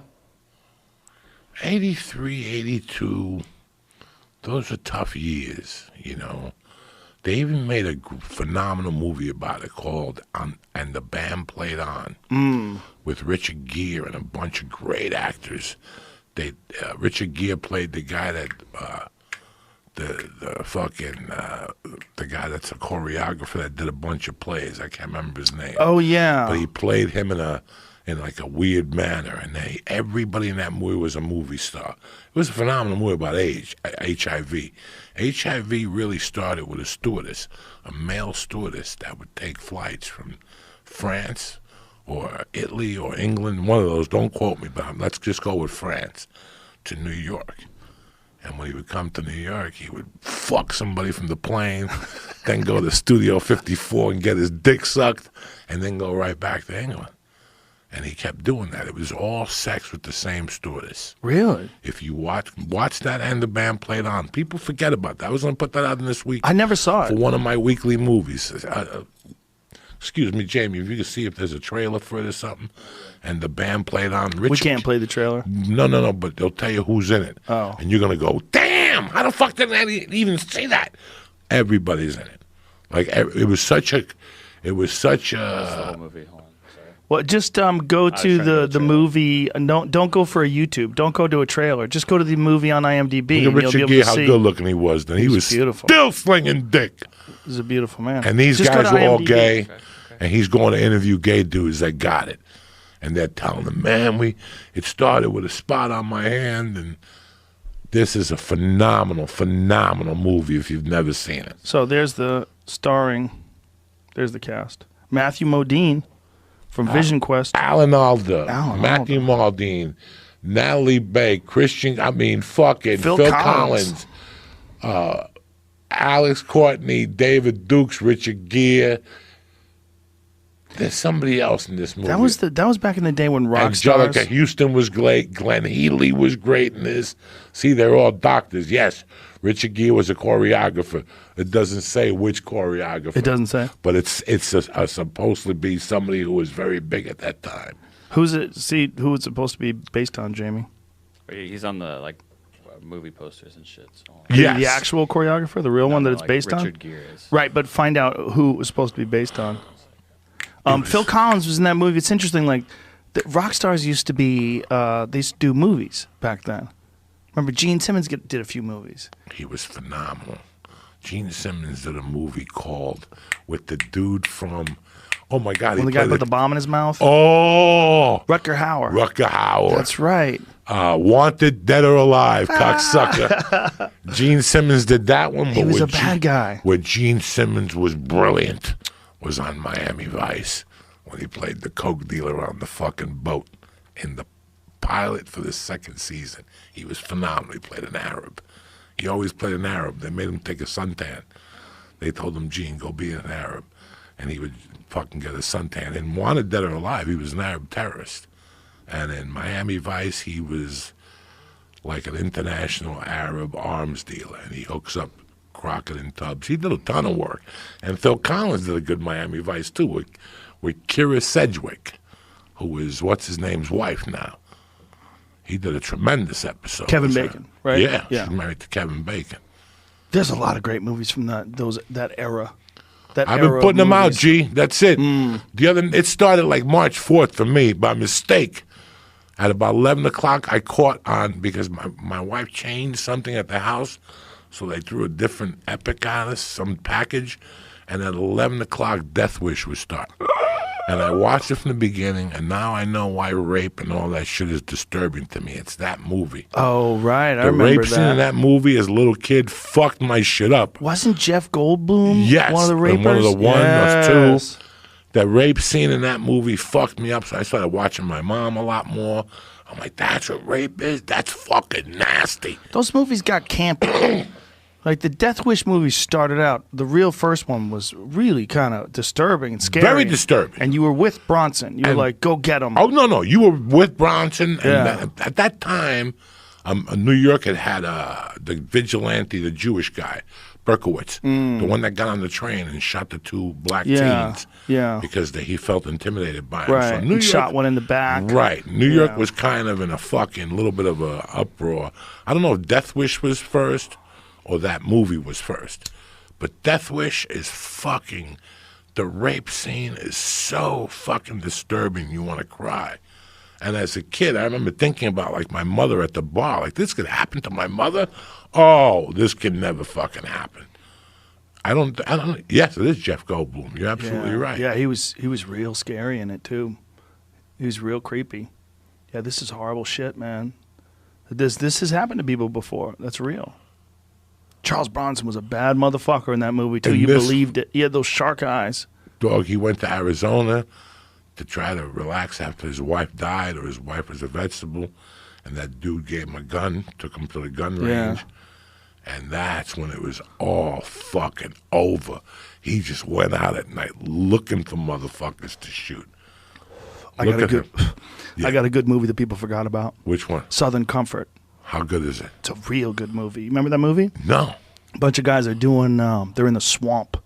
I think it was Louisiana, and they're like National Guard guys. They think they're being cute, and they run into these backwoods swamp people that live back there, and they wind up getting those Creole, those French dudes that speak French. Is this it? Oh yeah, man. So they run into these communities of people that live deep, I guess, like Cajun people. Am I saying that right? Is that wrong? Is that what it is? Yeah. And they get fucked up, and they get sucked into these guys' world. They think they're being cute, and they shoot at someone or something. I forget how it happens, but they wind up getting fucked up by these guys, and it's scary. I haven't seen it in a long time. I enjoyed the shit out of it when it came out, though. 81. Freshman in high school. It's a good fucking movie. I remember this movie. Yeah. I remember this movie. You know who's Yeah. Booth. What's his name again? Booth. What's his first name? I forget. He also played... T.K. Kirkland's in that movie? He could be. The stand-up. Yes, he could be. He was in a lot of movies, man. Yes, he was. He was in the John Carpenter's The Thing. Yeah. Remember that? T.K. Kirkland was in a lot of fucking movies. See the what's the cast, Jamie? Travis Booth? Is that his name? No. Is that right? Yeah, it's He played the dude in Jonestown. Oh, yes, that's right. That's right. He did. Powers Booth. That's right. Keith Carradine. That's right. Who else is in there? Can you show me the? Is TK Carter, not Kirkland? TK Carter. Sorry, TK Kirkland. I fucked up. I blame the weed. TK Carter used to be around the store all the time. Used to be around the store. Great guy. Yeah, he was a great guy. Damn, I haven't seen him in forever. Right? He was doing movies while he was doing stand-up, and then wind up just doing these big-ass movies. When he was in The Thing, I remember what year was The Thing? Same, 82. 82. So he was in The Thing when I was in high school. Crazy. So by the time I came out here and saw him at the store. It's like 6 years later. Yeah, it was crazy. When I saw him at the store, I couldn't believe it. No, more than that, 82. So 12 years later. 12 years later, I was out here. So it was 12 years after that. Southern Comfort. It's a good movie. But one of my all-time favorite movies, all-time favorite that nobody talks about, is a movie called 29th Street. What's that? It's a movie about a guy named Joe Pesci. And that you know who he is. He's the guy in real life. In real life, Joe Pesci was the dude in Beverly Hills Cop. He was like the token Italian for a long time. Oh, that guy. No, that's Lampaglia. That's Joe Pesci. This movie is a fucking phenomenal movie. Really? Oh my God, this is Danny Aiello's best fucking movie. If you got daddy issues, you do not watch this movie. So Joe Pesci in real life, the brother, sold this movie as a script. He's great friends with Sylvester Stallone. Stallone puts him in all his movies now. He's always old in all of Sylvester Stallone's movies. But this guy's name is, in fact, that black dude. So when I came to the store, this was one of my favorite movies of all time. It's a movie about a guy who hits a lottery ticket in New York City. He wins the New York State lottery ticket, the first lottery ticket of all time. It's a true story. That actor in real life won. That guy on the left. Remember right there. Yeah, he's the one that's, hey Vinny, today's your lucky day. Yeah, my name is Carmine Fucko. He's also that. Where do you think I stole that line from? Who do you think you're dealing with? Joey Bananas? That's from Beverly Hills Cop. Oh, he's the one that's selling Eddie Murphy the shit. And in the beginning of Beverly Hills Cop, he's the guy that has the truck that Eddie Murphy's going to rob. He's had great scenes. Like he had that one with and then he was in Midnight Run when fucking they made De Niro go look for the guy that they made go look for De Niro is sitting with an Italian guy that's handcuffed. Who's in Midnight Run again? Midnight Run is De Niro and the guy that with the bad hairpiece. Fucking great movie. Dennis Farina, just an Academy Award, but one of De Niro's best movies because he had to do comedy. That guy. Charles Grodin. Oh, this is a classic movie. Dennis Farina is the best gangster in the world. Oh, that's right. And De Niro's a bounty hunter. Oh, the bounty hunter. Go capture him. But there's a dude in this. There's the dude that they hire. They look for De Niro. Whatever happened to that Charles Grodin guy? He's still looking for OJ's killer. I mean, he's still looking for whoever killed Nicole. That's who he's looking for. He's still mad at OJ. They finally threw him off TV. The wig company wouldn't sponsor him no more. Well, didn't he have a late night show? He had something. They did the Boundward movies. But back to 29th Street. So 29. When I first moved to L.A., the black dude from 29th Street came into the store one night, and I thought I was going to suck his dick. Who is it? Whoever played, he's a drill sergeant in that movie. He played Anthony, because Frank Pesci wasn't, in real life, when he sold the script, it was a beautiful script, but somewhere along the line, somebody had to sit him down and go, look, bro, we love your story. We're going to shoot it. You're not going to play you. Imagine that. So they had Anthony Lampaglia, who was already a star in his own way. He's Australian, Anthony Lampaglia. Is he really? Yeah, he's Australian. That's amazing. Yeah, he's Australian. They're so good at doing our accent. Yeah, he's tremendous. And they do a great New York accent. So They let him be the lead. Danny Aiello played the father. He played the brother. They still let him be in the movie. He had a great role. The Italian woman that's in every movie played the mom. I don't even know what the point of the fucking story. It's just a great movie. What the fuck was the point of all this shit? I'm getting like Joe Biden. Midnight Run, 29th Street. 29th Street's a great movie. Midnight Run, Charles so I would Grodin see all these guys at the store. All right. Guess who else is in 29th Street? Who? Vinny Curto. No shit. Yeah, he's in the scene with Paulie Walnuts from The Soprano. And one time, he's got to come in and go. Have we ever told the Vinny Curto story? I don't know. Vinny Curto was that close to having his life movie made with Robert De Niro and Mark Wahlberg. We talked about that. Did we talk about that? And he also was going to fight fucking your boy at one time. Who? He was scheduled to fight your boy. Who's my boy? The guy from Boston. The black dude with the shaved head from Boston. Marvin Hagler? Yeah. Oh, that's right. Yeah. Yeah, Vinny Curto was a fucking animal when he was fighting. He was an animal. Then I saw Vinny Curto's in it. Vinny Curto shows up at the store. And then there's somebody else who's in it. Look at him hanging out with Sam Kinison. I met Vinny right when, before, but right when all that shit was going down, I went to his apartment. And he was showing me the script and telling me what was happening. That's Marky Wahlberg. That's when he was going to hire. That's who was going to play him. And then the funding fell apart. Like last minute, the funding fell apart and the movie deteriorated. But it was a good movie. He had De Niro, and it's based on his life. On his life. And it's a fucked up story, And he was willing to say who he is and how he became who he is. He was a tough motherfucker, though. That guy was a tough fighter, very tough guy. I read his other script, and it's better than that one. His script was good. It was a very good script. Bro, the other one he wrote about when he had to go hide out in Canada, so he couldn't go to any training gyms. Because everybody knew where he was looking, that they were all looking in boxing gyms. Wow. So instead of hitting the bag, he decided to run up a hill in Canada. It was very hard to run up this hill, so every day he would run up the hill. And finally there was a kid in the block, and he had some type of muscular dystrophy. And the kid always said, I like to walk up that hill. So Vinny said, listen, before you die, we're going to walk up that hill one time.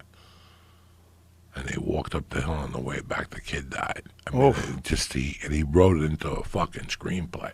Wow. Vinny's got some stories. He's got some stories. Vinny's got, and he forgets them. He forgets them. I mean, how many fights did he have? The other night, I got to tell you what's another Academy Award winner that I forgot about. That I'm going to be honest with everybody right here, I refused to watch it when it came out. For years, I refused to watch it. What? And after I did, I'm happy I did. Harlem Nights is so fucking good. Harlem Nights Eddie Murphy is such a fucking black experience that it is a masterpiece. I mean, I've been watching a lot of shit lately at night. I haven't seen that in forever. What year was that? I remember seeing it when it came out. That movie 89. is so fucking Richard Pryor and Eddie Murphy. God. Oh my God. And fucking the other fucking guy too, Red Fox. Oh my God, this is such a good movie. Look at that picture. I refuse to go see this movie. I'm like, this is just black exploitation. It is so fucking brilliant, this movie. Have you seen Dolomite? Yes. I haven't seen it. The new Dolomite. I heard it's amazing. I think it's amazing. I heard it's amazing. I think he did a great job. And he says one line in that movie, I'll tell you, that I love. I fell in love. I tears coming out of my eyes. He's an open micer, man. And he's fucking dying to make it. And you know how we are. And one of us comes up to you like, Joe, I got an idea. He's like, I got an idea, man. I think I'm going to do this. And the other comedian's like, man, you're a bum. And like when you're when you're an open mic and you really can't. And he was walking away and he said to somebody, he goes, it's going to be all right. And Eddie Murphy goes, nah, it ain't, man. There's nothing worse than having something to sell and nobody to sell it to. And it made me feel like an open micer, because that's what you feel like when you're an open micer. You got something to sell, but nobody to sell it to. Do you remember that feeling when you'd watch someone on stage and the crowd was packed and you just wished you could get up there? Like, God, I wish I could get up there right now. And that's what I'm trying to do right now. I'm trying to re-fall in love with stand-up. During the break? Yeah. I even wrote the story out of how I was lost and my ex-wife fucking forced my hand and drove me to the Comedy Works in Denver. And now I got off stage, and I was like, this is it. And I'm like, but the only obstacle I have is a wife and a kid. How am I going to do comedy with a wife and a kid? And we just bought a condo. How old were you? 28. It stole my soul. Like, I didn't want to go to work no more. Nothing else mattered. The only thing I loved as much as doing comedy was cocaine. Like, I didn't like nothing else. I just liked cocaine and stand-up comedy. And I couldn't figure out how to do them and make a living and pay for a family. Then she came home after 3 months and said she didn't want to be married no more. And part of me was 80% relieved, and the other 20, I wanted to be a father and the whole thing. But it's the truth. I fell in love with it. It fucking just stole my soul. Like, I threw everything I had. I watched every tape. I studied Carlin. I studied the shit out of Pryor. I studied the fuck out of Dice. I studied the fuck out of Bill Hicks. You know, I love Bill Hicks. You know, I watched today, before I came up here, I was in a rabbit hole because I took my daughter for a walk and I sat down for a minute to get them a drink to send some emails. And Rodney Dangerfield was on the Tonight Show the week before Easy Money. And he said that he said a joke on the Tonight Show, and I was laughing. I thought it was funny. He says he drinks so much that he pissed on Olive. And the other night, that was on the other night, Caddyshack. Oh, from the beginning was on. I watched that for a little while. Oh, that's a great movie. So, like, this vacation, whatever the fuck is going on, it hasn't been rough on me at all. The first week was rough on me before St. Patty's Day. When I thought I had to fly to New York, was rough on me. I already had a plan already in mind. I'm coming back from New York, and I'm just staying at home. I'm hiding like a motherfucker. That was my plan. For how long, I do not know, Joe. If he says the 18th, I'm not still going out 420. I have a 420 show. Yeah, I have a 420 show in Vancouver. But it's on the 18th or 420? 420, Monday night in Vancouver. You were going to go on a Monday? Yeah. That's not happening. I don't see how it can happen unless they come up with some sort of cure in 10 days. I mean, it's the 25th. Unless somewhere around the first week of April they have a cure, that's not going to happen. I mean, there's some hope to some treatments that they're coming up with. There's no cure right now. There's no vaccine. It's not even close. The vaccine is a year away plus. How big is this place that you're doing? I'm doing an arena. And how do you feel doing it? Like, do you feel? I don't want to put anybody at risk. Okay. If people can go to the show and have a good time and not be at risk, I would love to do it. It's so weird, man. If the flu was going around, I know this is worse than the flu, but if the flu was going around, we wouldn't think twice of doing a show. That's what's so weird about this. It's like it is absolutely more deadly than the flu. Don't misread what I'm saying. But it's just so crazy how different our approach is to this as opposed to anything else that winds up killing people. You know, we've all known people that have died from a disease. Diseases, they kill people all the time. But we've never been in a situation where everybody's scared of one disease. It's so strange, man. It's so strange. And I don't think I could be able to get past that and just do a show right now. I'm 90% sure they're going to cancel it. I mean, the stuff that they're coming up with for treatment, one of them is a malarial disease, an old malaria disease. There's some other different treatments that hold hope, but there's so many people, man, that could get infected if you've got a show of 12,000, 13,000 people, whatever it is. How the fuck are you going to make sure those people are okay? Is it your responsibility? Do you say come at your own risk? You know, I mean, what if you get it when you're there? Like, what are we doing? What are we doing? You know, I mean, the whole thing's crazy. I think it's going to be a long time before we feel comfortable doing shows again. It's going to be strange at first, you know. But I also think when the dust settles, it will settle, hopefully, unless this is the first thing that falls, and then all those other things fall into place that we talked about, like natural disasters. We're going to appreciate peace. We're going to appreciate freedom. You're going to appreciate being able to roam around, do whatever you want, go out at 3 o'clock at night. You're going to appreciate it. You're going to appreciate being able to go to a diner and have breakfast with your friend at 2 o'clock in the morning and laugh. You're going to appreciate it. Cars on the street, everybody acting normal. It's going to mean more to you now. It's like the sun after a rainy day. It means more, feels better, has more of an impact. And I think we've gone through a long stretch in this country where everything was static, everything was doing fairly well. We were on an upward trend, no real tragedy nationally that changed the way we live our life other than September 11th. So we got like September 11th and then all these years of war, of course, crime, of course, all these things, but we're basically business as usual for most folks. Not anymore. This is a wake-up call. This is a wake-up call that you have a finite amount of time in this life. And this life, the way you're experiencing it right now, this is just how it is right now. There's a million different factors that are in play constantly. And you've been real lucky that you've had this stretch of peace and harmony. But that shit could change at any moment. It really could. And we got to use this time to be nicer to each other. We got to use this time to realize that we got a little confused. We got crazy.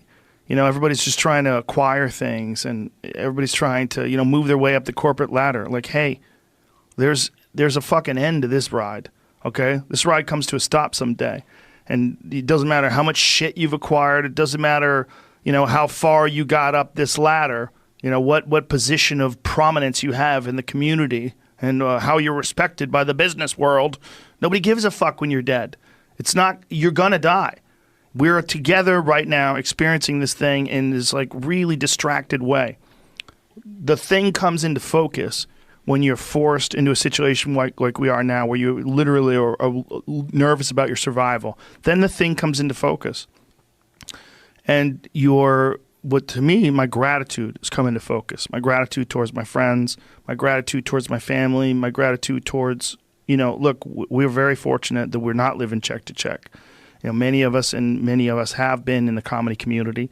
Many of us are now. There's a lot of guys listening to this right now that we're hoping for these weekends coming up so they can pay their rent. This is uncharted territory for those folks and all of us that are experiencing this. But the people that go in check to check, they're the ones that are really getting hit. I want them to also know that you cannot stress over this enough that your stress makes you get sick also. Yeah, it weakens your immune system. We are working, and I know 50% of people are being honest. My friend said that they yanked them the other day for the cable bill in the middle of all this. They didn't cable doesn't give a fuck. So they shut his cable off? They called him and told him they were shutting his cable off. He goes, I had the money. I didn't have no problem with it. My wife just forgot to pay it. So they're just jumping on people right away. Yeah, they're jumping on you right away. So yeah, they don't want it to stack up. I don't know how landlord's going to be. I had another friend who said, this is really funny, who got divorced 10 years ago, close to 11 years ago. There was a dispute with one of the credit cards during the divorce.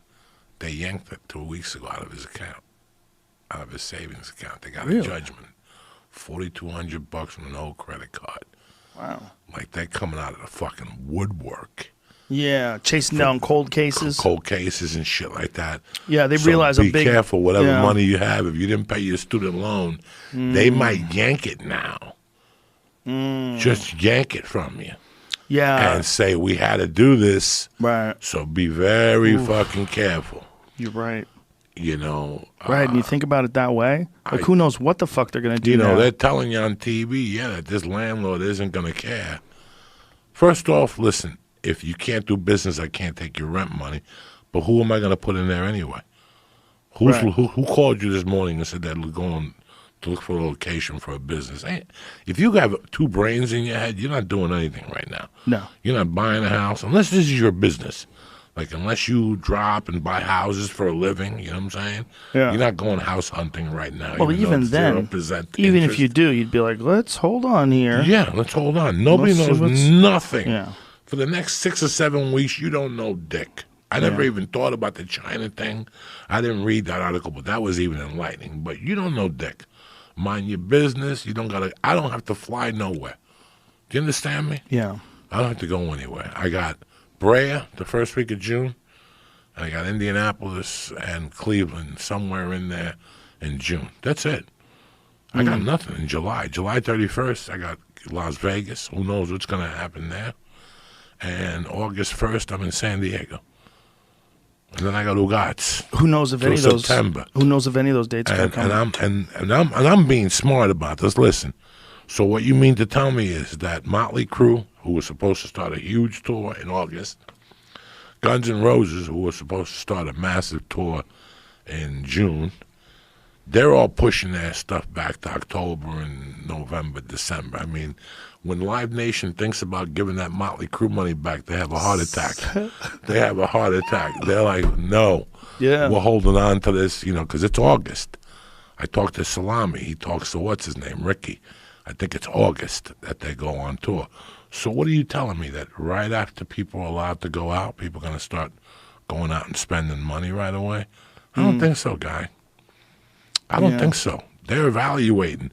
Every day we're not at work. Every week that we lose a week, that $1,200 check, that $1,200 check is basically going to get people groceries.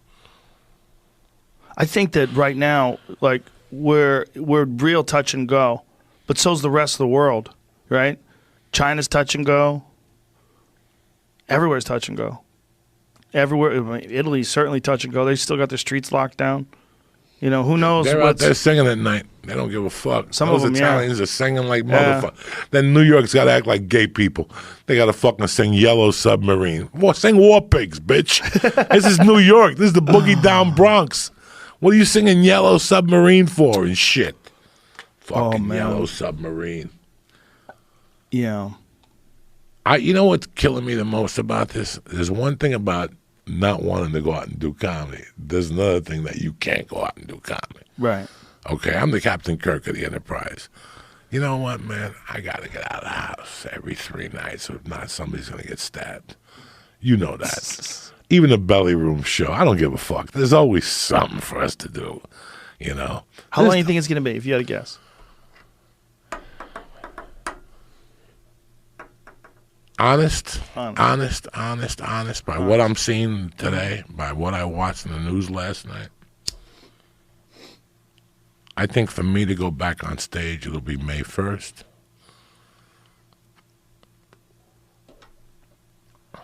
And I don't know when I'll be on another plane again. Dun, dun, dun. Yeah.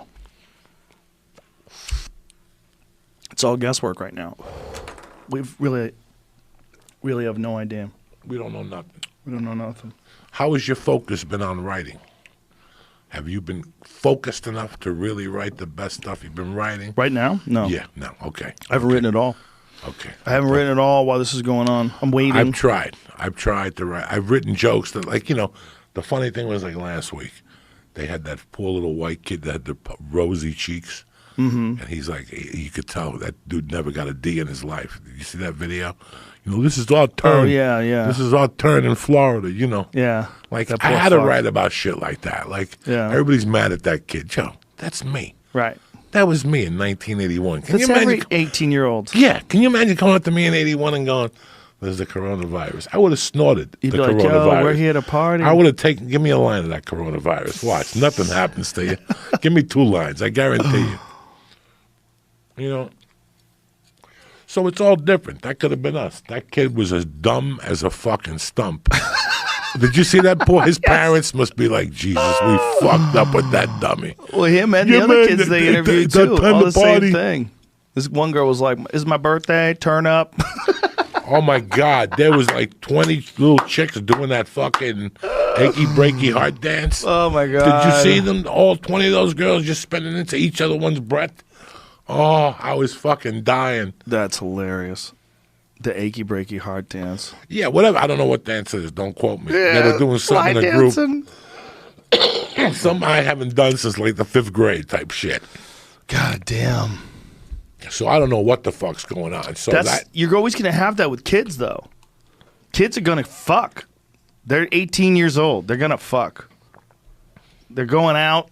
They have a couple drinks in them. They got plastic cups. They're going to fuck. What about the dude who took his mistress to Italy?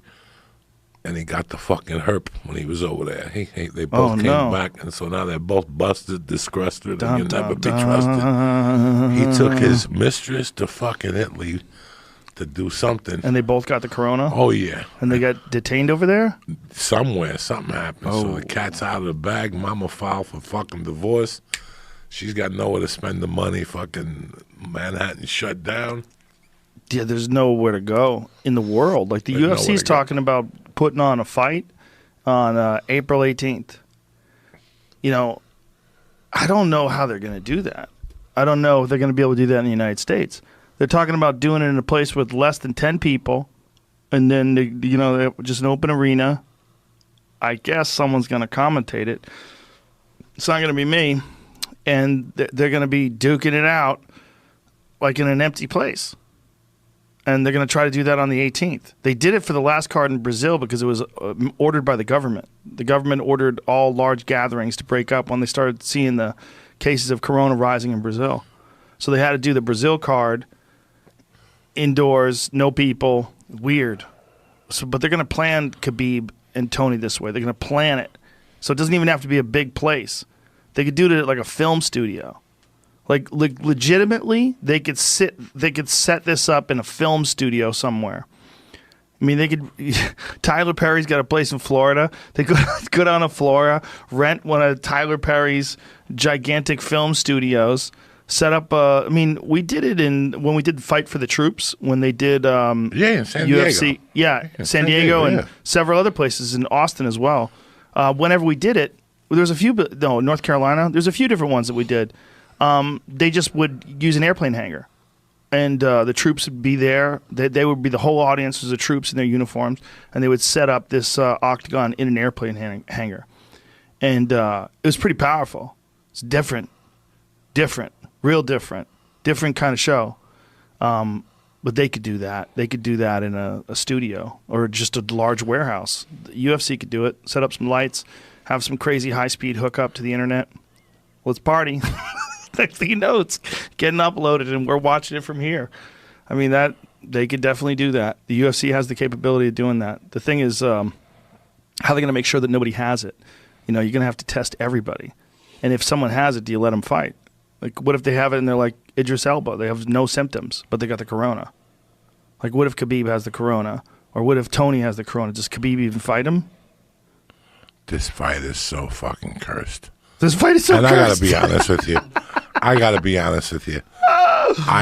That's one of the first things I thought of when they started talking. And then they started talking about the NBA getting canceled. I go, oh, no, the fight. There goes Khabib again. Well, this is how Dana feels.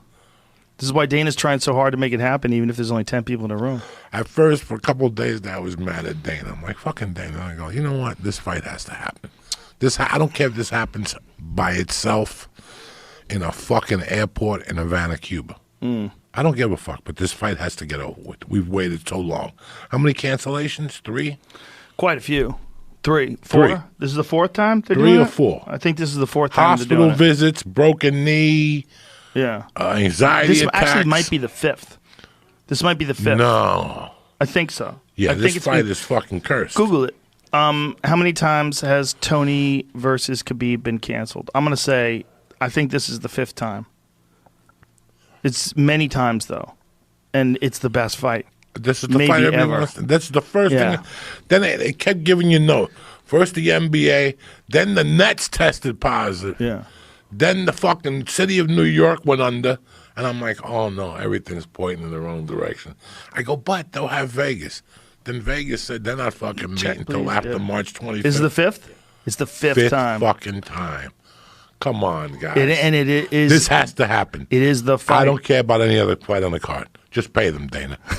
Just pay them. Just pay one them. fight. Just pay them. One fight. I'll pay the pay-per-view. No warm-ups. I'll pay the $69.50 pay-per-view just to see Khabib and get it over with. Could you imagine? That's it. Nobody else has to fight. $69 pay-per-view for one fight. 1, 2, 3 trainers in each corner.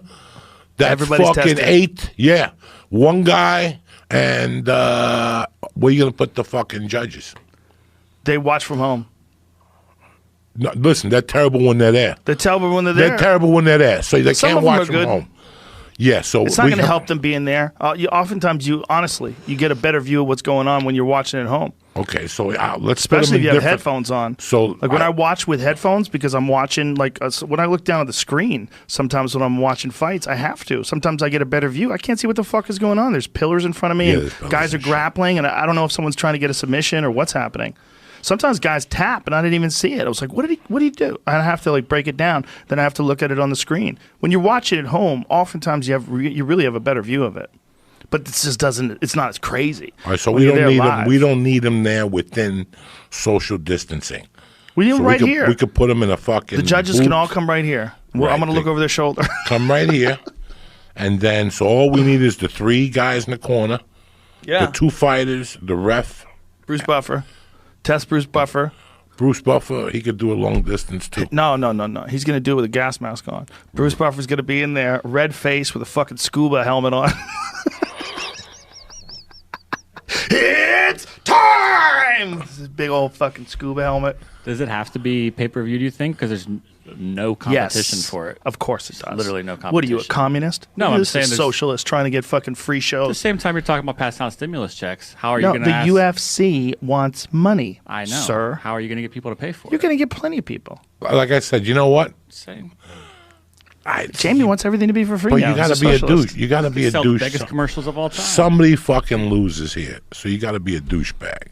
Somebody loses how? Because how am I going to put all there's 3 or 4 prelims, 5 prelims, and then 4 fights before that. So I'm talking 10 fights. I'm talking 20 people, 3 per whatever. The trainers. That's a lot of people, Joe, in one fucking place of winner. So it can't. We got to eliminate the early prelims and just do the main card. They could do that. Put everybody, but they also would have to test everybody. Everybody cannot share a space either. I cannot be in this room with Yoel Romero over there throwing sidekicks because he's about to fight. But if everybody's tested and everyone's negative, then who gives a shit? That should be the only thing. Like, if you're tested and you're negative, you should be able to wander around. I think this motherfucker's a creepy motherfucker. The virus? Mm-hmm. Yeah. I think you're right. I think that we're going to find out more. I think there could be a 21-day something. I'm waiting to hear about, what about the people who got stuck at Texas airport last week? 4 hours for luggage when they came back internationally. Yeah. Not one of them has tested positive. How come they're not suing Dulles Airport? That's what not about just Chicago? Texas. There was O'Hare, too. O'Hara last week. Nobody's testing positive from waiting online for 8 hours. Yeah. But if you go on Twitter, everybody who's dying is from functions of the coronavirus. Right, and you had to go in that line. Results of the coronavirus. You had to go in that line. So I got to see how long this could really stay. 2 weeks ago, they were saying the air droplets stay in the air for fucking 3 hours. Now they're saying something fucking different. I don't think they have a lot of reliable information yet. They have some. They know what it is. Fuck it. You got to be ready. You got to spray the nutsack. Have you seen the coronavirus song? The rap song? No. I got it on my Instagram page. You haven't seen it? No. It's fucking great. These guys, it's really catchy. I start singing it throughout the day sometimes. I'm driving around. Why don't you sing it for me a couple of times? No, I'll play it for you. I have to play it. Can't even play it now. I don't want to get a copyright strike. We'll play it afterwards. This is the world we're living in. I think people are less worried about bullshit right now, more worried about real things. I think in that sense, some of my favorite people that I've ever met are people from Israel. Something about them. They're like carefree. My friend Shuki, he was a kickboxing trainer in Tarzana, at a Majiro gym in Tarzana. I used to go down and train with him there. And he was from Israel. And I went to eat dinner at his house once. He invited me over his house with his family, and they're playing bongo drums and dancing and shit. They were having so much fun. They were so happy. And I said, tell me this. I go, why are Israelis so like carefree? He goes, because every day over there you can die. Every day over there you can die. He goes, any day something can happen. And he goes, everybody just, while you're alive, you want to party. Party, have fun, have a good time. And I was like, wow, that's it. They have a heightened sense of appreciation of life. Like my friends, all my Jewish friends that would go over there for whatever religious thing they would talk about how hot the Israeli chicks were. Like the chicks in Israel. They're wild. And they all have to go to the army. It's a party over there. You know that, right? Yeah. It's a party. You ever see the episode when Bourdain was there? They were launching missiles and shit in Tel Aviv or somewhere. Oh, yes. He was stuck. Yeah. That was the old show. Yeah. They got stuck there while fucking missiles were flying through the air. Like, what the fuck is that? That's right. Yeah. Yeah, it's we were looking for trouble. Instead of trouble being here, our life was so soft. We were looking for trouble where it didn't exist. We were trying to create problems where they weren't real. We were getting outraged about things that really didn't matter. And now we see what matters. So now that focus has to be on real survival things and health and community and taking care of each other and looking out for the people that don't have any money right now. Because they're not lazy, they just got fucked. We got to look out for each other, right? All those things are coming into focus now instead of the nonsense that people have been focused. What are you eating there? What is that? An edible. Oh, okay. I thought it was aspirin or ibuprofen. I was going to say, don't take that shit. Why not? Shouldn't take that shit right now. Ibuprofen is a non-steroidal anti-inflammatory, and it can do damage to your gut bacteria. Apparently, it can fuck with your immune system a little bit. What's ibuprofen? It's Advil, stuff like that. It's good if you're, you need it if you're injured, right? But it has an effect on your gut biome, and it causes inflammation on some people. Cam Haines was on that shit every day. He was taking 800 milligrams every day, and he was in all this pain. And I sent him this Rhonda Patrick thing where she was talking about the dangers of ibuprofen and taking large doses of it, particularly like all the time. And so he gets off of it. He's like, fuck, like there's danger of stroke. See if you can find the dangers of taking too much ibuprofen, because there's a lot of people that really get into that ibuprofen shit. I take a baby aspirin at night. That's fine. That's it. At night I take it. Yeah. Before I go to bed, because so I'll be protected between 5:30 and 12, which is the highest rate of having heart issues. Ibuprofen is very different than aspirin. Aleve and all that stuff, I'm not big on that. Unless I absolutely, positively have to take something. I don't get that many headaches like that. So Cam runs like fucking 20 miles a day. FDA strengthens warnings that non-steroidal anti-inflammatories increase heart attack and stroke risk. Yeah. So which one are they? That's like Advil. It's non-steroidal anti-inflammatories. There's a bunch of different ones. Motrin, Advil, naproxen, Aleve, ibuprofen. Yeah, that's ibuprofen and naproxen. So 2 different types of non-steroidal anti-inflammatories, ibuprofen and naproxen. They're both available over the counter. And he said it's important to be aware of the ibuprofen warnings and naproxen warnings and take steps to limit the risk. So Cam was on 800 milligrams of this shit a day, right? He's in pain all the time because he runs so much. Gets off of it, and the pain goes away. So he's taking something for pain, and it's causing him to be in pain all the time because it is causing all this inflammation because his gut is reacting to this fucking chemical he keeps dumping in there, and it's a vicious cycle. Because you've got all this inflammation, and that's what's causing you to take the shit, and the shit is giving you the inflammation. And he's thinking the inflammation is coming from his running. So he gets off of it, no more pain. Like, what? God damn, we're so ignorant. So much. I mean, this is a guy who's an elite athlete. I mean, he's a guy who runs ultra marathons. He's run as much as 240 miles in one race, right? And he didn't know. Like, how many regular folks know that this stuff is bad for you? How many regular folks take unnecessary medication that could be beneficial to you if you have a real issue, but you take it all the time, you take it too much, and it actually causes problems? This is a wake-up call for people when it comes to your health. A wake-up call for taking care of your meat vehicle. Take care of your body. You got to take care of your body. This is one that, if you're fortunate and you have a strong immune system, you can mitigate some of the effects of it. And that's the case with the common cold. It's the case with the flu. It's the case with a lot of different things. If you're healthier, you have a better chance of coming out of it on the other end. I've never gotten a flu shot. Never? Never. Because really? I don't like needles. So I just found out recently that I could take it through my nose. You could spray it. It doesn't work as good on older people, though. It doesn't? No, we asked Dr. Osterholm about that. I'm going to be as honest as I can with you. I've never taken a flu. Anything that has needles involved, you could tell. I would love to do heroin once in a while. But to get really high involves a needle. And that's where you throw me the fuck out. That's where the party ends for me. Once you say needle, that's where it ends for me. So, done. Yeah. You got a great joke about that. I don't want to say it right now. What's that? About not needing a flu shot. Oh no!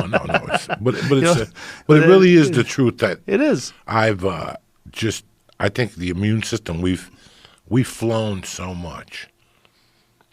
We have flown so much Yeah. That builds a different type of immune system. Well, how about all those shows we did, like at the Chicago Theater and giant places where we took pictures with people after the show, hundreds of people? You know, I just did the Treasure Island, sold it out, and took pictures with everybody after the show.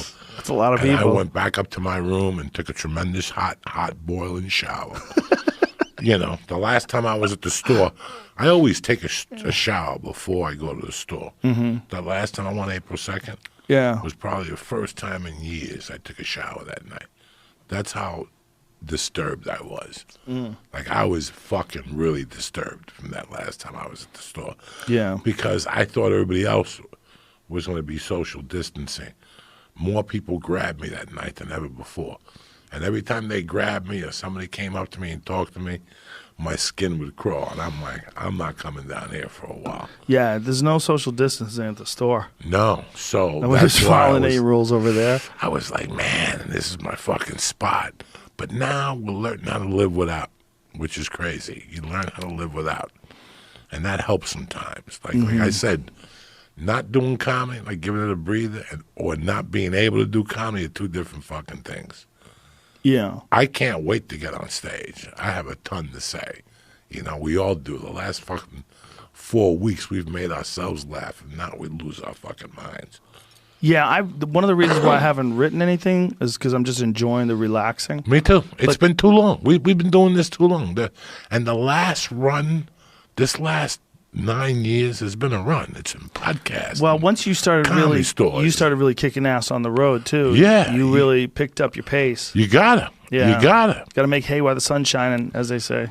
No, but you gotta write as a comic. You gotta write. Well, I felt like with this, I wanted to think about it because I'm one of the I love one thing that Max Holloway always says it is what it is, and it's a simple philosophy. It is what it is. But it's a good way of looking at things.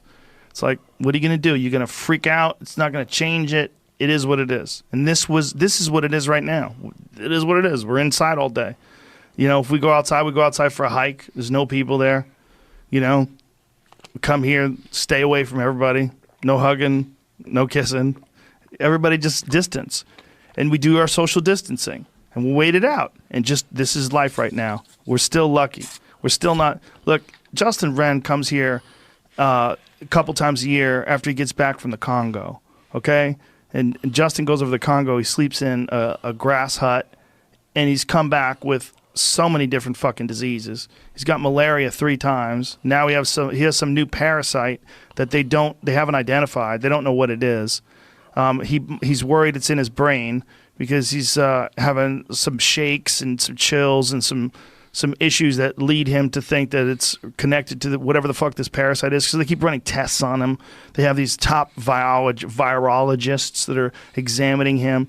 But he's deep in the Congo. So who knows what the fuck's in there? There might be some new shit in there. He might literally have some new shit in his body right now. And, this guy keeps going back. He goes back because he's compelled. His mission in life is to improve the lives of all these people that he met there. It's changed his perspective, He's an amazing, amazing person. And he's constantly doing that. Like, that guy is so happy and so friendly, and I think one of the reasons why is because his perspective. Like, he knows what it's like where these people live. I mean, he visits them. He stays with them for months at a time. He knows what it's like, and he knows how lucky we are over here. We're lucky as fuck. So if right now we can't do stand-up, you and I are extremely fortunate we have podcasts. So you could just do your podcast instead of, what do you do it 2 days a week? Do it 3. Do it 3. You'll be fine. You'll give plenty of chances to rant and rave. Only have people over that you trust. No one's sick. Don't touch anybody. Wipe everything down. Wash your hands. Take a lot of vitamin C. Eat healthy. Take all your vitamins. Make sure you get good rest. Get in a sauna if you can. Please get in a sauna. They have them. I mean, I don't know if they have them at gyms. Fuck, you can't go to gym right now. You can't do dick. Nobody's got a fucking sauna. Well, get in the hot tub then. Nobody knows where to fucking go to a sauna. Not everybody has a sauna. If you have one, you're lucky as fuck. I wish I could go to cryo. I wish I could do 1,000 things, but you can't. They were also saying one good thing: just elevate your body temperature. Just elevate your body temperature, like by working out and breaking a really good sweat. that actually has a good effect on your immune system as well. Even if you like exercise in a hot room, you kick up your immune system. You don't have to do anything crazy, but what you're doing is you're introducing those cytokines, those heat shock proteins. Just wear a bunch of layers and get a decent workout in. Really get hot and sweaty. It's good for you. All that stuff's good for you. If you look at like the first thing after benefits of working out, it's always lowering your stress, working on your blood pressure. Yeah. This is the opposite. This is the times right now are debilitating that. Yeah. Like if you went to acupuncture, like if I had the ability to go to acupuncture right now, I know he'd tell me like, oh, all this shit is low. They make you grab the thing. All the shit is low? Like all your chakras are blocked, like shit like that. All that shit is probably running low. Like you need help with your immune system. Yeah. Even though you haven't been doing much. Because just the subconscious thoughts that we have now. Mm-hmm. We start to sit. This shit goes deep into your subconscious. That's what happened to me. That's why I had my little nervous breakdown on the night that your Romero fought. So tell me, you were kind of getting into it. Your friend invites you over to his house to watch the fights, and you're like, I can't. And you had a breakdown. He invited me over like Wednesday, and I'm like, absolutely. If not, I'm just going to sit here at home and watch them by myself, like I always do. Or I'll go to Brett's house. All right, Brett. Yeah. John Jock. Right. Go to Brett's. That night he called me like on Wednesday. He goes, what are you doing Saturday? I'm getting it catered. A couple people coming over. I'd love for you to come over. He broke his leg skiing. Oh, no. So I haven't When seen did he break him. his leg skiing?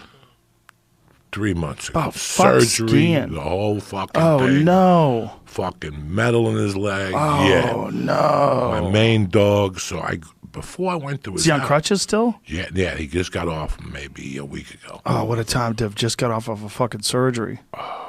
When this shit is going down? Yeah, he beat the surgery curve like by 3 weeks, 4 weeks. Oh, my God. Imagine. So, I'm okay all day. I'm with the family. Fucking 6 o'clock comes. I got to jump in the shower. It's basically where he lives. Jump over Laurel Canyon, make a right, go a mile past the Comedy Store. That's it. For some reason, man, I went in the shower. I just started getting an irregular heartbeat.